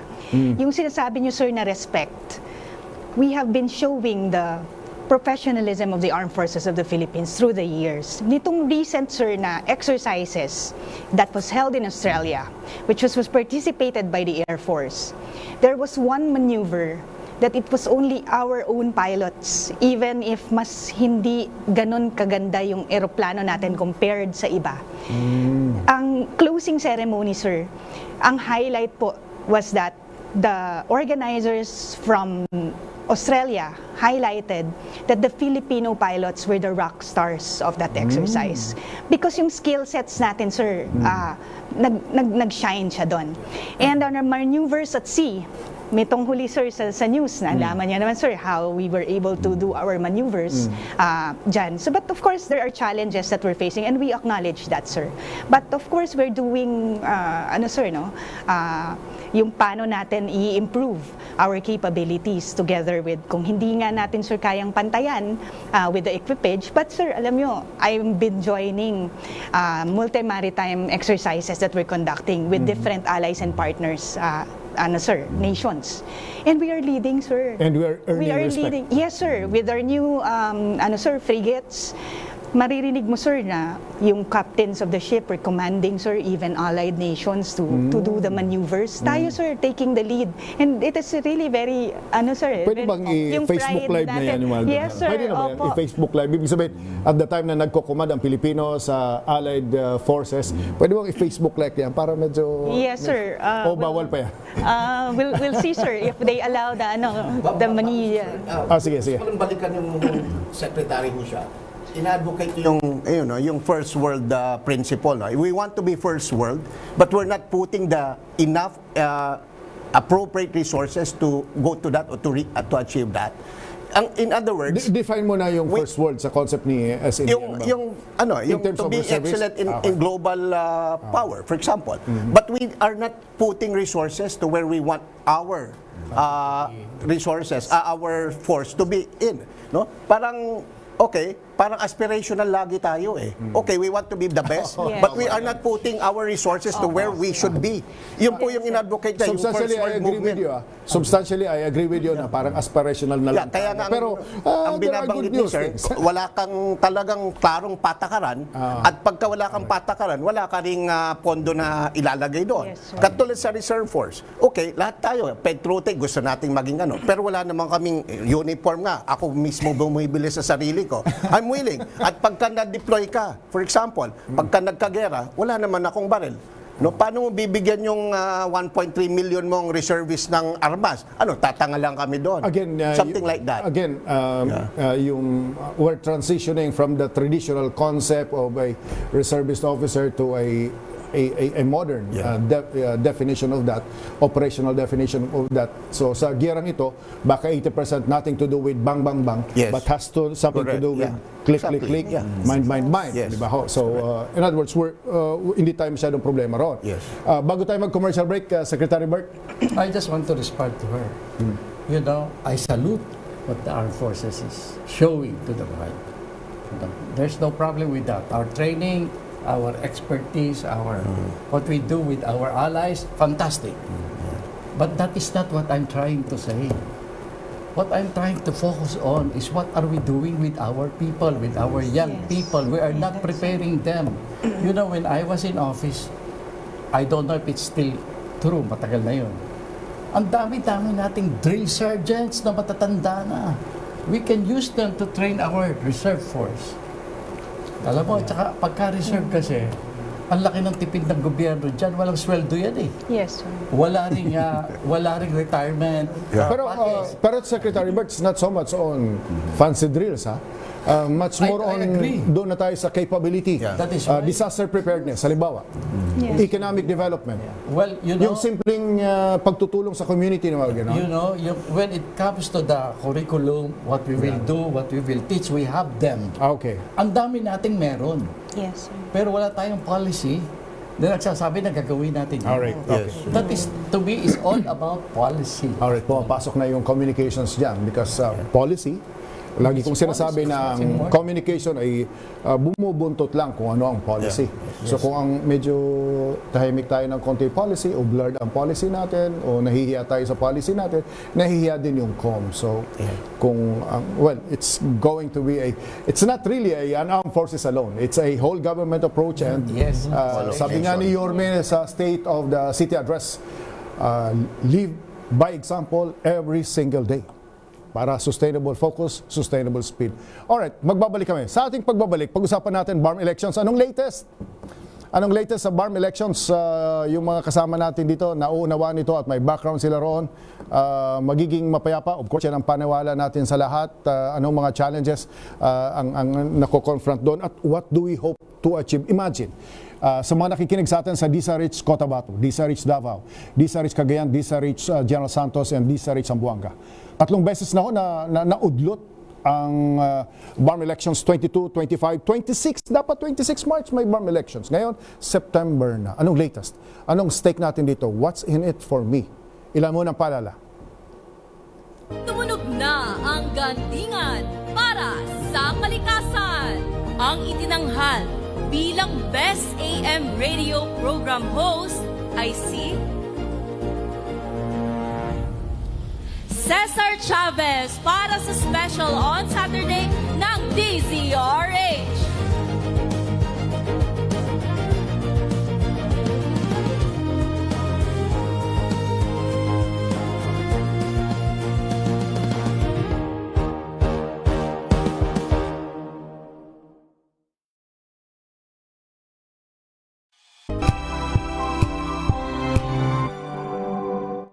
Maulan man, no worries na amoy kulong ang damit. Charm Fabcon, bangong kumakabloom, tanggal amoy kulog sa bango ng charm. Kaya gamit ko, Charm Fabcon with Bloom Fresh technology. Kills 99.9% of kulob-causing bacteria. May aroma burst pa of thousands of flowers and berries. Ang sampay sa loob, no amoy kulob. Bangong kumakabloom sa charm. Charm Fabcon. ACS. Sa lahat ng bagay, simula pa lang, siguraduhing max protection na. Kasi pag kulang ang proteksyon, baka madaling masira. Sa ngipin, dapat may max protection din. Max sa alaga ng unique toothpaste. With Max Protect Formula, help stop cavities before they start, while keeping breath fresh. Try unique maximum fluoride protection. Para max alaga, max protektado. ACS.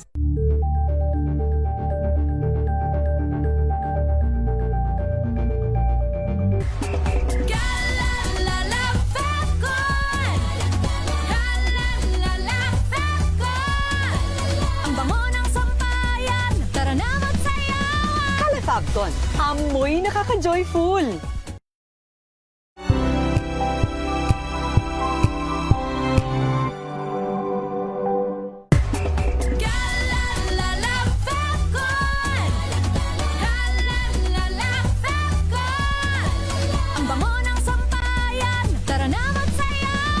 Fabcon, amoy nakaka-joyful.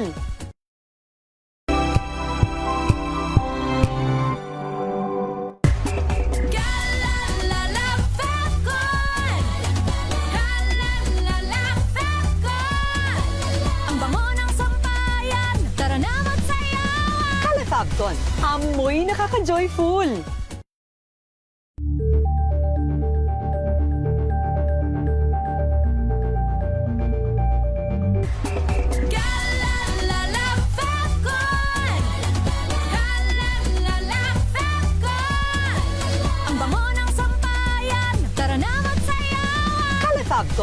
amoy nakaka-joyful.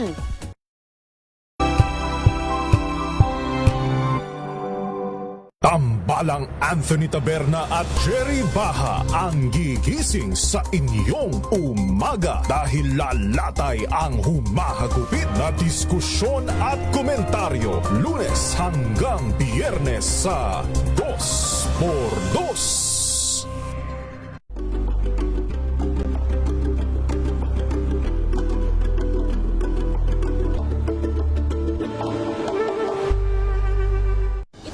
Ng naitalang 17 individual na ang kanilang naaresto. Metro Manila Development Authority o MMDA ang No Contact Apprehension Policy o NCAP sa Metro Manila. Sang ilang mga dokumento ay peke. The armed forces, ha? Alright, tuloy-tuloy tayo sa ating palatuntunan special on Saturday. We still have what? Less than 30 minutes. Magpo-focus tayo sa BARM elections and at the same time sa Armed Forces of the Philippines. No? What's latest? Anong bago dyan? Because ang ating mga panelists ngayon at panauhin natin ngayon, mamaya magbibigay ng closing statement ang ating presidente, si si Attorney Joy Torres. Siya ho ay judge, pangulo ng NDCP Alumni Association. Si Colonel Vlad ng ating NDCP Alumni, of course, Commodore Jerry. Si Ronald Darbata, Dr. Ronald Darbata, wala lang ho siya dito pero nasa studio ho namin, isa pa sa mga alumni officers, and si Dr. Aldrin Cunha, Mr. Commander, Mr. James Bond. Alright. Okay. Pag-usapan natin BARM elections. Anong latest sa BARM elections? How prepared ang Armed Forces of the Philippines? Anong situation doon? At anong role ninyo sa BARM elections? So basically, sir, no, ito nga, historic ito, sir. Historic first. And it is a key, sir, no, accomplishment for our peace process. So for the Armed Forces of the Philippines, sir, of course, we're looking at national security concerns. Dito naman, sir, for peace and order for the electoral process, nasa front lines pa rin natin dyan ng Philippine National Police. But lagi po tayong humahalinhin as to how the AFP will support, no, sa ganitong operation, sir. So full swing po yung magiging deployment natin dyan, sir. We have to really make sure that this will be peaceful and credible, itong magiging elections na to, sir. Yes. Anong stake ng gobyerno rito? Lahat naman yan, sir. Siyempre, we're looking forward for the completion of, kumbaga, sir, a milestone for this peace process. So yung OPAPRO, sir, as the lead in this, lagi naman, sir, ang AFP po part of all of this mga task forces, and kung paano magiging deployment ng AFP, sir, nandyan naman po tayo, sir, for full support, sir. Alright, almost 4 decades na ho na ako mismo ay nag-o-observe from a farm, sometimes nandoon. Batang-batang reporter ho ako nung sinama kami ni Senate President Pro Tempore Tito Ginggona, Mindanaoan, to observe the first plebiscite on the organic law for Muslim Mindanao. That was in 1989 or 1990. Pagsakay namin with Colonel Task Force Diamond kay Colonel Nally, pag-akyat namin, kasama ko si Linda Humilla o ABS-CBN Philippine Daily Inquirer, sila Arnold Clavio, kami yung mga batang-batang Senate reporter doon. Therefore, sinama kami ni Senator Tito Ginggona, the father, not the son. Pag-akyat pa lang namin, pinaulan na kami ng putok. So yung Task Force Diamond, so nilimit namin sa Lanao Sur ang pinuntahan namin. Mula noon hanggang ngayon, laging concern natin kapag may electoral process na ginagawa ang gobyerno para sa kanila. Pero mula noon hanggang ngayon, medyo nabago na siya. Marami ng kalsada, marami ng television sets ang mga bahayan. Therefore, hindi na sila yung tipong na sa armed forces lang kumukuha ng information o kung sino man ang sultan or head ng area na yon. Ngayon, democratized na ang decision making sapagkat yung information overflowing na sa kanila. Pero, Secretary Bert, I've seen you how you commented, made public statements on our Muslim brothers and sisters in Mindanao. Anong stake sa kanila ngayon? If there are 1, 2, 3 things that the national government should be reminded, why should the BARM elections should be peaceful and acceptable to the stakeholders? The results. I think yung idea ng peaceful elections will be no problem. All right. Because I think the people who would normally do the trouble do not like it anymore. So yung peaceful elections walang problem. Because of the aging na rin.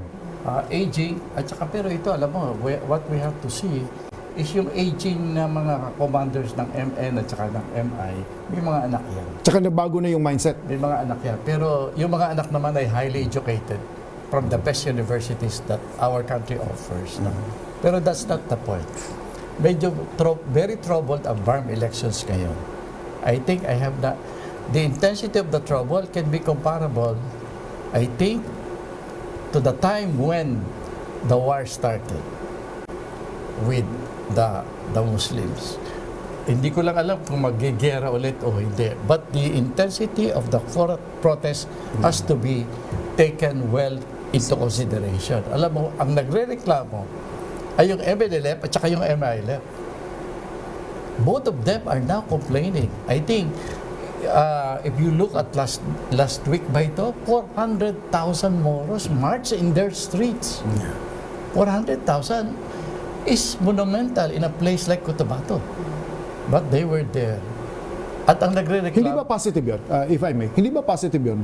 Instead na armas at imbes na we manage surprises later on, inilabas na nila kung ano ang hinain nila. Yes. Should it be taken positively? I am taking it positively. Okay. I was happy with them. Kasi ang importante lang, I think we have to review a little bit of our history. Alam mo, the MNLF and the MILF were claiming for the same territory in the Bangsamoro region. Well, sapagkat dati naman ay iisa sila. That's why. No? Pero yan, ang claim is the same. That's why when I was a little bit part of this negotiation, we say that the first phase of the negotiation should be between the MNLF and the MILF. They have to reconcile what they want. Are you referring to 1976 or 96? Oh, farther than that. Panahon ni Cory. Panahon ni Cory yung importante dyan. Hindi yan natupad. No? Hindi nagkausap MNMI. Ang naging nangyari dyan, palitan. Na unang MNLF and then MILF. Pero both, I think, are, masasabi natin, both were corrupt to a level. No? Corrupt talaga yan. Hindi nabigyan ng benepisyo ang Bangsamoro. Secretary Bert, we have limited time, but can you define the issues? Why you think this one, well, in your thinking, this is some skirmishes or could possibly be a flashpoint by September 2026? Well, nagre-reklamo ang MILF. Sinusuportahan ng MNLF because to their mind, minamanipulate ang incoming election. Ipinipilit ng ating government na may ma-elect na grupo na kapartner ng Malacanang. Imagine removing Haji Murad. Yeah, I heard that. But is that a credible information, sir? Yes. I would, okay, so my reputation. So yung tanong dito, what must be done? Doon tayo sa solusyon. What must be done? Mag-dialogue ng gusto. We have a new OPA Pro. Yes. OPA Pro. Call the leadership of the MN and the MI. Kasi ngayon, ang nagrereklamo MI, quietly on the side, the MNLF is complaining because kami talaga ang pinanggalingan ng mga agreements today. Ang MILF ang nakikinabang, pero ang nangyari yung MILF, pinalitan ng bago na grupo na ang tingin nila hindi na galing. Of course, yung Prime Minister ngayon is also commander in the past. Pero ang inire-represent is ang pinag-aawayan niya. Yes. You know exactly kung ano yung representation. So, yung elected and based on political party. Doon tayo sa based on political representations or sectoral representations. Yun ang pinag-aawayan nila. Ang pinag-aawayan nila, hindi natatakot ang MILF or MNLF in an open and honest election. They're not afraid of that. They will hold their ground if they have to. Kaya lang, yung parang paborito ng ating government, I'm sorry, really sorry to say this, medyo tinitingnan ng mandadaya yan. Maraming pera yan. Alam mo, tapos... Sir, are you saying may kandidato ang gobyerno? Meron. Administration candidate. Are you referring candidate. Maybe not official, but known by everyone in the Bangsamoro region. Is this the candidate of the Special Assistant to the President? Yes. And you're saying this is causing trouble for the national government? Yes. Kung ikaw ay ang Pangulo at nakamonitor ang ating Pangulo, anong dapat yung gawin? Mr. President, let's give the Moros an opportunity to decide among themselves. A free hand? A free hand. That's it? That's a general statement. But still a good statement. Pero can you be more specific? Kung gusto mo pala. Kung gusto mo lang. Kung may binanggit na ako, may tinanong na ako. Akala ko sasabihin mo. Kung ayaw niyang i-dismiss yung kanyang assistant doon sa barn, pagbakasyon niya lang sandali until the election is over. I'm sure you know Mindanao very well, no? And politics at the same time. Yung nakaraang elections in 2025, kung ano nangyari roon sa administration, are you saying posibleng mangyari ngayon? Ulitin ko. In 2025 senatorial elections, murdered, massacred national candidates ng gobyerno. Are you saying, based on the data that you know, your conversations with all groups, lalo na yung mga scholars, I know, you know many of them, are you saying there's going to be a repeat of history if nothing has changed? Well, there has always been a repeat of history when it comes to our elections. Mm-hmm. And they are not doing our country right. Mm-hmm. Alam mo, mature na, especially, dapat matuwa tayo sa Bangsamoro. Pero nakita niyo yung politically mature. Pero nakikita niyo yung mga profiles sa mga kandidato, progressive, magagaling. May magagandang background eh. Lalo na yung mga anak. May mga magagandang background, educational, professional qualifications, ha? Magagaling. Well, I'm not going to campaign. No? May isa ron na ka-alumni ko sa East-West Center sa University of Hawaii. Magaling, mahusay. Is currently one of the ministers, di ba? Magagaling na yung mga bata eh. Mga magagaling na tayo. Hindi ba manu-neutralize yung perception ninyo? Well, ako, ang perception ko is kaya-kaya ng Bangsamoro na mag-elect ng tunay na leader nila. And that should be the national interest. That should be in the national And that should be the national calling? Sana. Kung pwede sana na isuspende muna natin. Hindi. I'm not suspending people. Akala ko suspend the election. Hindi. Suspendihin lang natin yung mga normal na ginagawa natin pag-eleksyon. Are you saying that the human face of some trouble, as you defined it, medyo tabi mo na?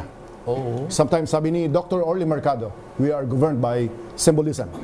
So kung ang symbolism ay katulad ng aktibong spokesperson with 3 master's degrees at naiintindihan niya, may technical expertise, symbolism yan ng mukha ng armed forces.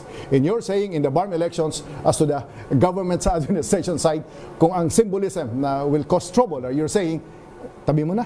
Tabi mo na sandali. Bayaan mo yung tatlo na there are 3 major contenders there. I have to ask you, is the national government capable of doing that? No. Sorry. Maybe the military. So which means, tuloy-tuloy lang. So itong kung anong nakikita mong trouble, kung anong nakikita mong posibleng scenario, yun ang nakikita mo. Boss, next week we'll give opportunity to our expert person from NDCP alumni, si MP Ambuludto, maging guest natin para makuha natin yung side.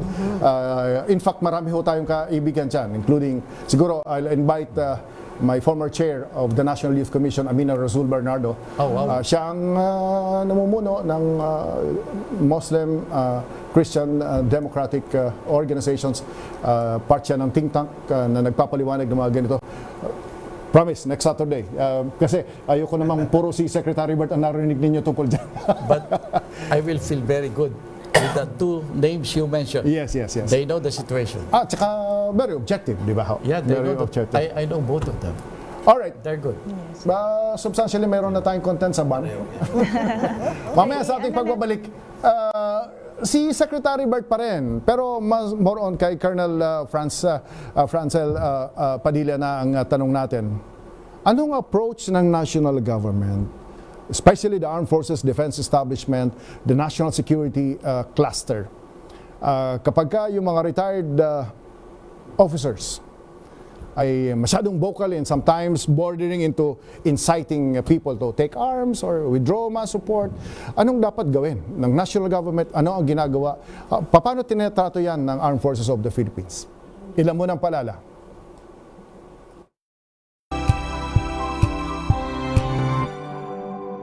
Tumunog na ang gandingan para sa kalikasan.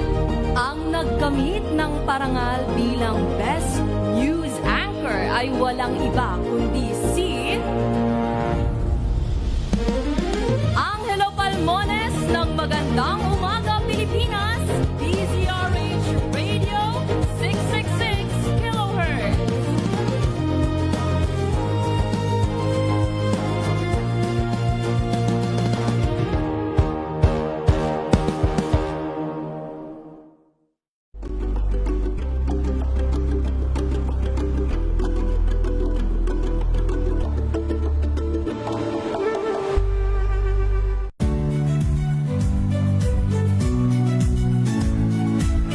Magandang araw mga kaibigan.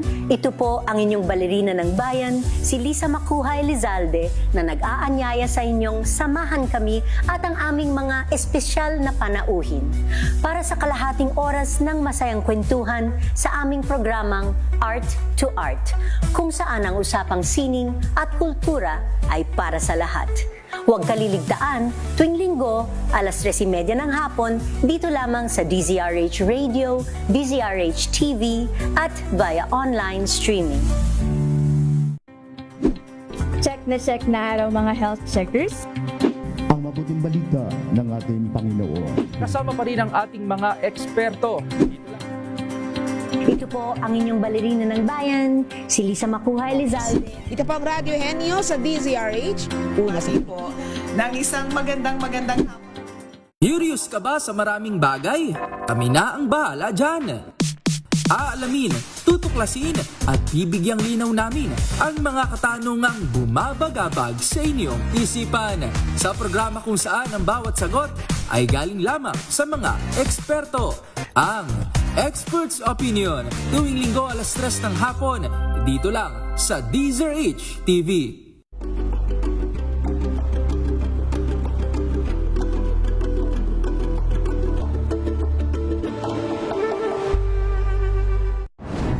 Kung good vibes ang hanap mo, dito ka na sa sigurado! Mula sa mga istoryang nagbibigay ng inspirasyon hanggang sa mga kwentong may dalang solusyon. Mga balitang pampagaan, pakiramdam at pampaganda ng araw.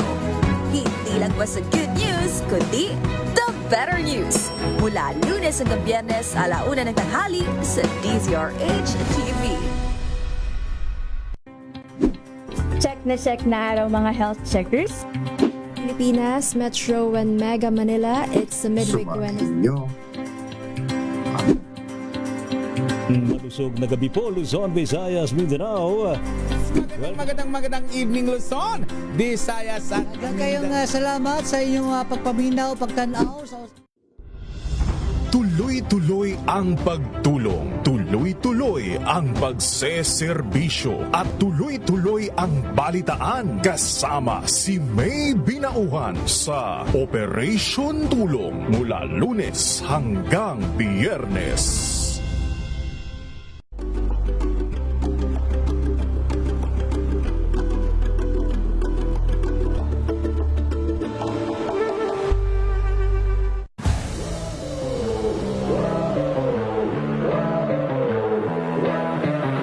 Nakarinig lang ako ng bola sa court, takbo na ako dun sa... Sobrang grateful ko nung time na yon, dream come true para sa akin. So sa isip ko lang nun, di ko to sasayangin. Dream ko to eh. Tapos yun na din, nakakatulong na ako sa family ko. Kasi ako lang din yung breadwinner eh. Ako yung panganay. Tapos nasa college pa yung mga kapatid ko. Yun ang tulong-tulong lang din sa kanila. Pero ngayong conference, yun na, mas dodoblehin pa namin ang trabaho namin. Hi, I'm JB Bahio from NLEX Road Warriors. Panoorin ang aking interview sa Match Point. Mabuhay ang atletang Pilipino.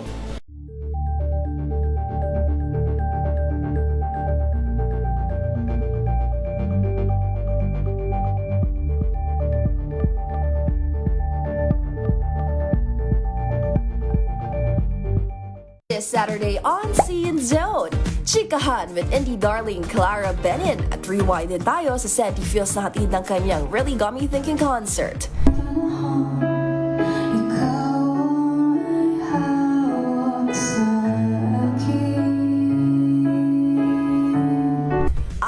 Kilalanin ng US OPM girl group na May May, humandang ma-LSS sa kanilang debut single na Telebong.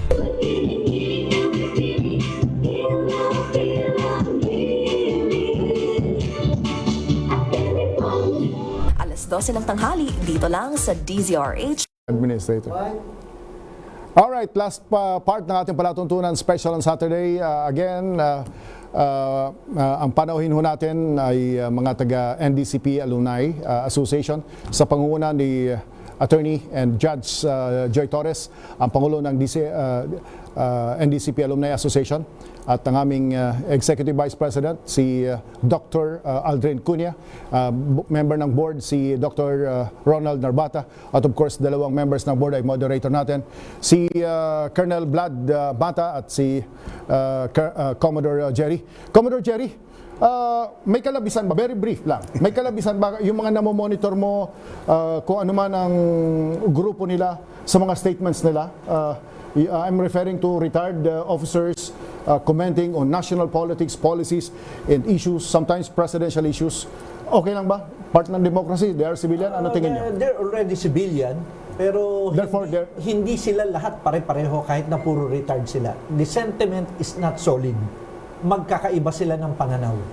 Because I used to be the president of the Alumni Service Academies, composing of PMA, PNPA, PMMA, Flying School, and I'm with the presidents of their alumni association as chairman for 2 years. You're saying diverse? Diverse. All right. Colonel Vlad,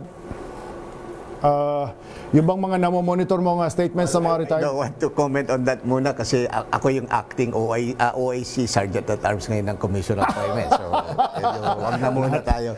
Nako, ikaw pala ang acting. Yes, sir. So pinalitan mo si General Aplaska sa Commission of Appointments. Sa Commission on Appointments. Yeah. All right, okay, all right. Sige. Very brief.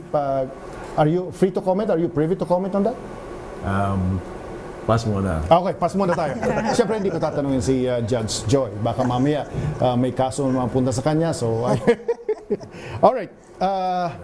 Secretary Bert, ang daming komento, flood control, other issues, no? On national government, active ngayon ang mga retired officers ng Armed Forces of the Philippines. Good or bad, or do we need it? Necessary evil? Part of educating our people, and therefore they are relevant or they are necessary in this society. Anong tingin ho ninyo? Well, katulad ng sinabi again, no, diverse, walang united position ang retired general sa ngayon. You know, during my time in office, ang sinasabi namin sa yung the possibility na baka magkudita, etc. Ang sinasabi namin, if you will launch a coup, make sure it is better to succeed than to fail. Yun ang sinasabi namin sa armed forces. Kung magkuku kayo, make sure you succeed. Kasi pag you succeed, at least may makikita tayong semblance ng order sa bansa. May attempt ba na mag-coup? Wala. Sa tingin ko wala. Kung may mag-attempt, magsasucceed? I don't think so. Also, because they're not united. Alam mo na, apektuhan din naman. Ang armed forces, I think, which is a safe position, they will follow the chain of command. Which means, logically, I need to ask this question. Ano ang influence ng mga retired officials ng armed forces sa mga active officers ngayon? As of now, medyo naka-float pa rin na konti kasi hindi pa nagkakasundo. Pag nagkasundo-sundo, then I think that will be another opinion from me. Remember, the 5 coup attempts that I covered during the time of President Cory Aquino, largely, ang coup attempt is from within. The likes of Rex Robles, Gringo Honasan, Rex Kapunan, Dado Valeroso, Danny Javier, Captain Danny Javier, YOU, Soldiers of the Filipino People, hindi masyadong retired. I am saying that because history-wise, ang armed forces within itself, a soldier within a soldier, an organization within an organization is capable of making decision. Well, merong influence ang retired, but otherwise they were able to decide on their own. I need to distinguish that kasi kaya ko tinanong ho, ano ba ang influensya ng retired general sa mindset, opinion, lifestyle ng mga active May officers? mga personalities na pwede, na tingin ko pakikinggan. There are Alright. certain personalities among the retired that can be listened to. Yan, pwedeng mangyari yan. But kung sasabihin mo, ang lessons namin na iniwan sa Armed Forces, lagi nyo susundin ang inyong chain of command. Kung magkukuldita kayo, kasama din ang chain of command. Kasi the time that Angie Reyes joined, successful. Diba? Lahat ng times na kasama ang chain of command, successful. All the rest, failure. Kasi naghahati ang Armed Forces. The withdrawal of support. Paano nyo tinatrato ito? Yung mga political comments ng mga retired sa Armed Forces? Well, una sa lahat, sir, ito pong mga retired na to, we treat them as civilians na po. Okay. But nandun pa rin po yung respeto namin bilang nakasama namin sila noon and they have served. At naglingkod sa bayan. Nag-serve naman po sila during their time. But of course, we have to consider po that there are modern and contemporary modern challenges that we are facing, and we leave it to our ground commanders currently that they also have their own decisions and they see the situation on the ground. So andyan po yung tiwala natin dyan, but we still take advice from our retired po. Pangalawa, sir, not one person from the retired can represent the whole retired na pool po, no? So meron po tayong Association of General and Flag Officers. 1,000 po yung membro nito. So yun nga, sabi nila, sir, iba-iba po yung opinions. We also have to look into those who are speaking, yung moral ascendancy din po nila, no, to influence us. Kasi syempre, nakasama din po natin sila nun. We also know their backgrounds from way back. So, we are weighing all of these things po. So, but we're listening. We are, of course, doing due diligence to look into the issues na sinasabi, meron naman po tayong ginawa dyan. In fact, when we look at the Armed Forces now, as we evolve into a professional organization, kasama po yung unit, sir. So, tinitweak natin siya kung ano po yung hinaharap natin na challenges ngayon. That's why we have been creating new units in the Armed Forces. So, meron na po tayong Intelligence Command kasi nakita natin na malaki yung titignan natin, sir, paano natin haharapin yan. We have now the Cyber Command. We have the Strategic Command kasi nga, sir, nakita din na si CS pala pagka nagkagulo, hati siya. Kasi he's advising the President and still being the lead dito. Kaya nagkaroon po ng bagong command para po hindi mangyari yon in this eventuality. So, we are evolving, sir, and we are maturing as an organization. We're getting there. Of course, this is a work in progress and we value po yung advice and recommendations from our retired po. Alright, susunod sa ating palatuntunan bago sa closing statement ay si Attorney Boying Rimulya, si Attorney Dudu Dulay at Ed Javier at iba pang mga kasama. Senator JB ay kasama 9 to 10:30. Pero bago natin pasalamatan, thank you gentlemen and lady and gentlemen and lady. Bigyan natin ng thank you sa mga nakinig sa atin at sumubaybay sa ating palatuntunan special on Saturday ngayong umagang ito. Yan po ay hatid ng National Defense College of the Philippines Alumni Association. For a closing statement, Judge Joy Torres, Pangulo ng NDCP Alumni Association. Judge. Thank you. Thank you, President, former President Chavez, Dr. Chavez. I'd like to acknowledge all those who have helped out in convening this our annual defense forum. And thank you for giving us this platform here. Malawak at malaki ang reach ng DZRH, kaya malaking bagay po ito sa amin. And I'd like to acknowledge all those who are present here and who have supported us, our Secretary General, EVP Aldrin Cunha, and Sir Ronald Navata, the Chair of our Education Committee, Attorney Marie Gonzalez Molina, Chair of our Awards Committee, and our fellow alumnus, Dr. Rodney Hagolino. And of course, our host, our Vice President of the Alumni Association, Sir Colonel Vladimir Mata, and Sir Commodore Jerry Simon, also a member, the Chair of our Membership Committee. And of course, our guests, friends of the alumni, we have Secretary Norberto Gonzalez. Maraming salamat po, sir. Commodore Joel Abutal of PMMA, and Colonel Franzel Padilla of the AFP. Of course, my predecessor in the NDCP-AAI, President Emeritus Dr. Cesar Chavez. Maraming salamat po. This was a very robust and dynamic conversation on different issues affecting our national security and national interests. And of course, to our listeners, nationwide, global, maraming salamat po. Alright, subayin nyo ating palatuntunang special on Saturday. Ako po si Cesar Chavez.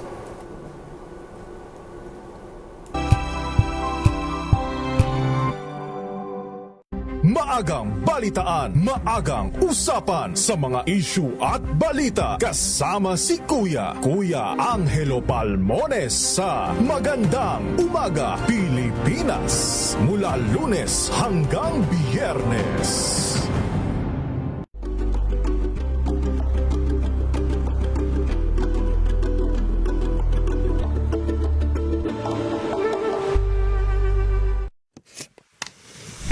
Duterte is present in this meeting today, in this hearing today.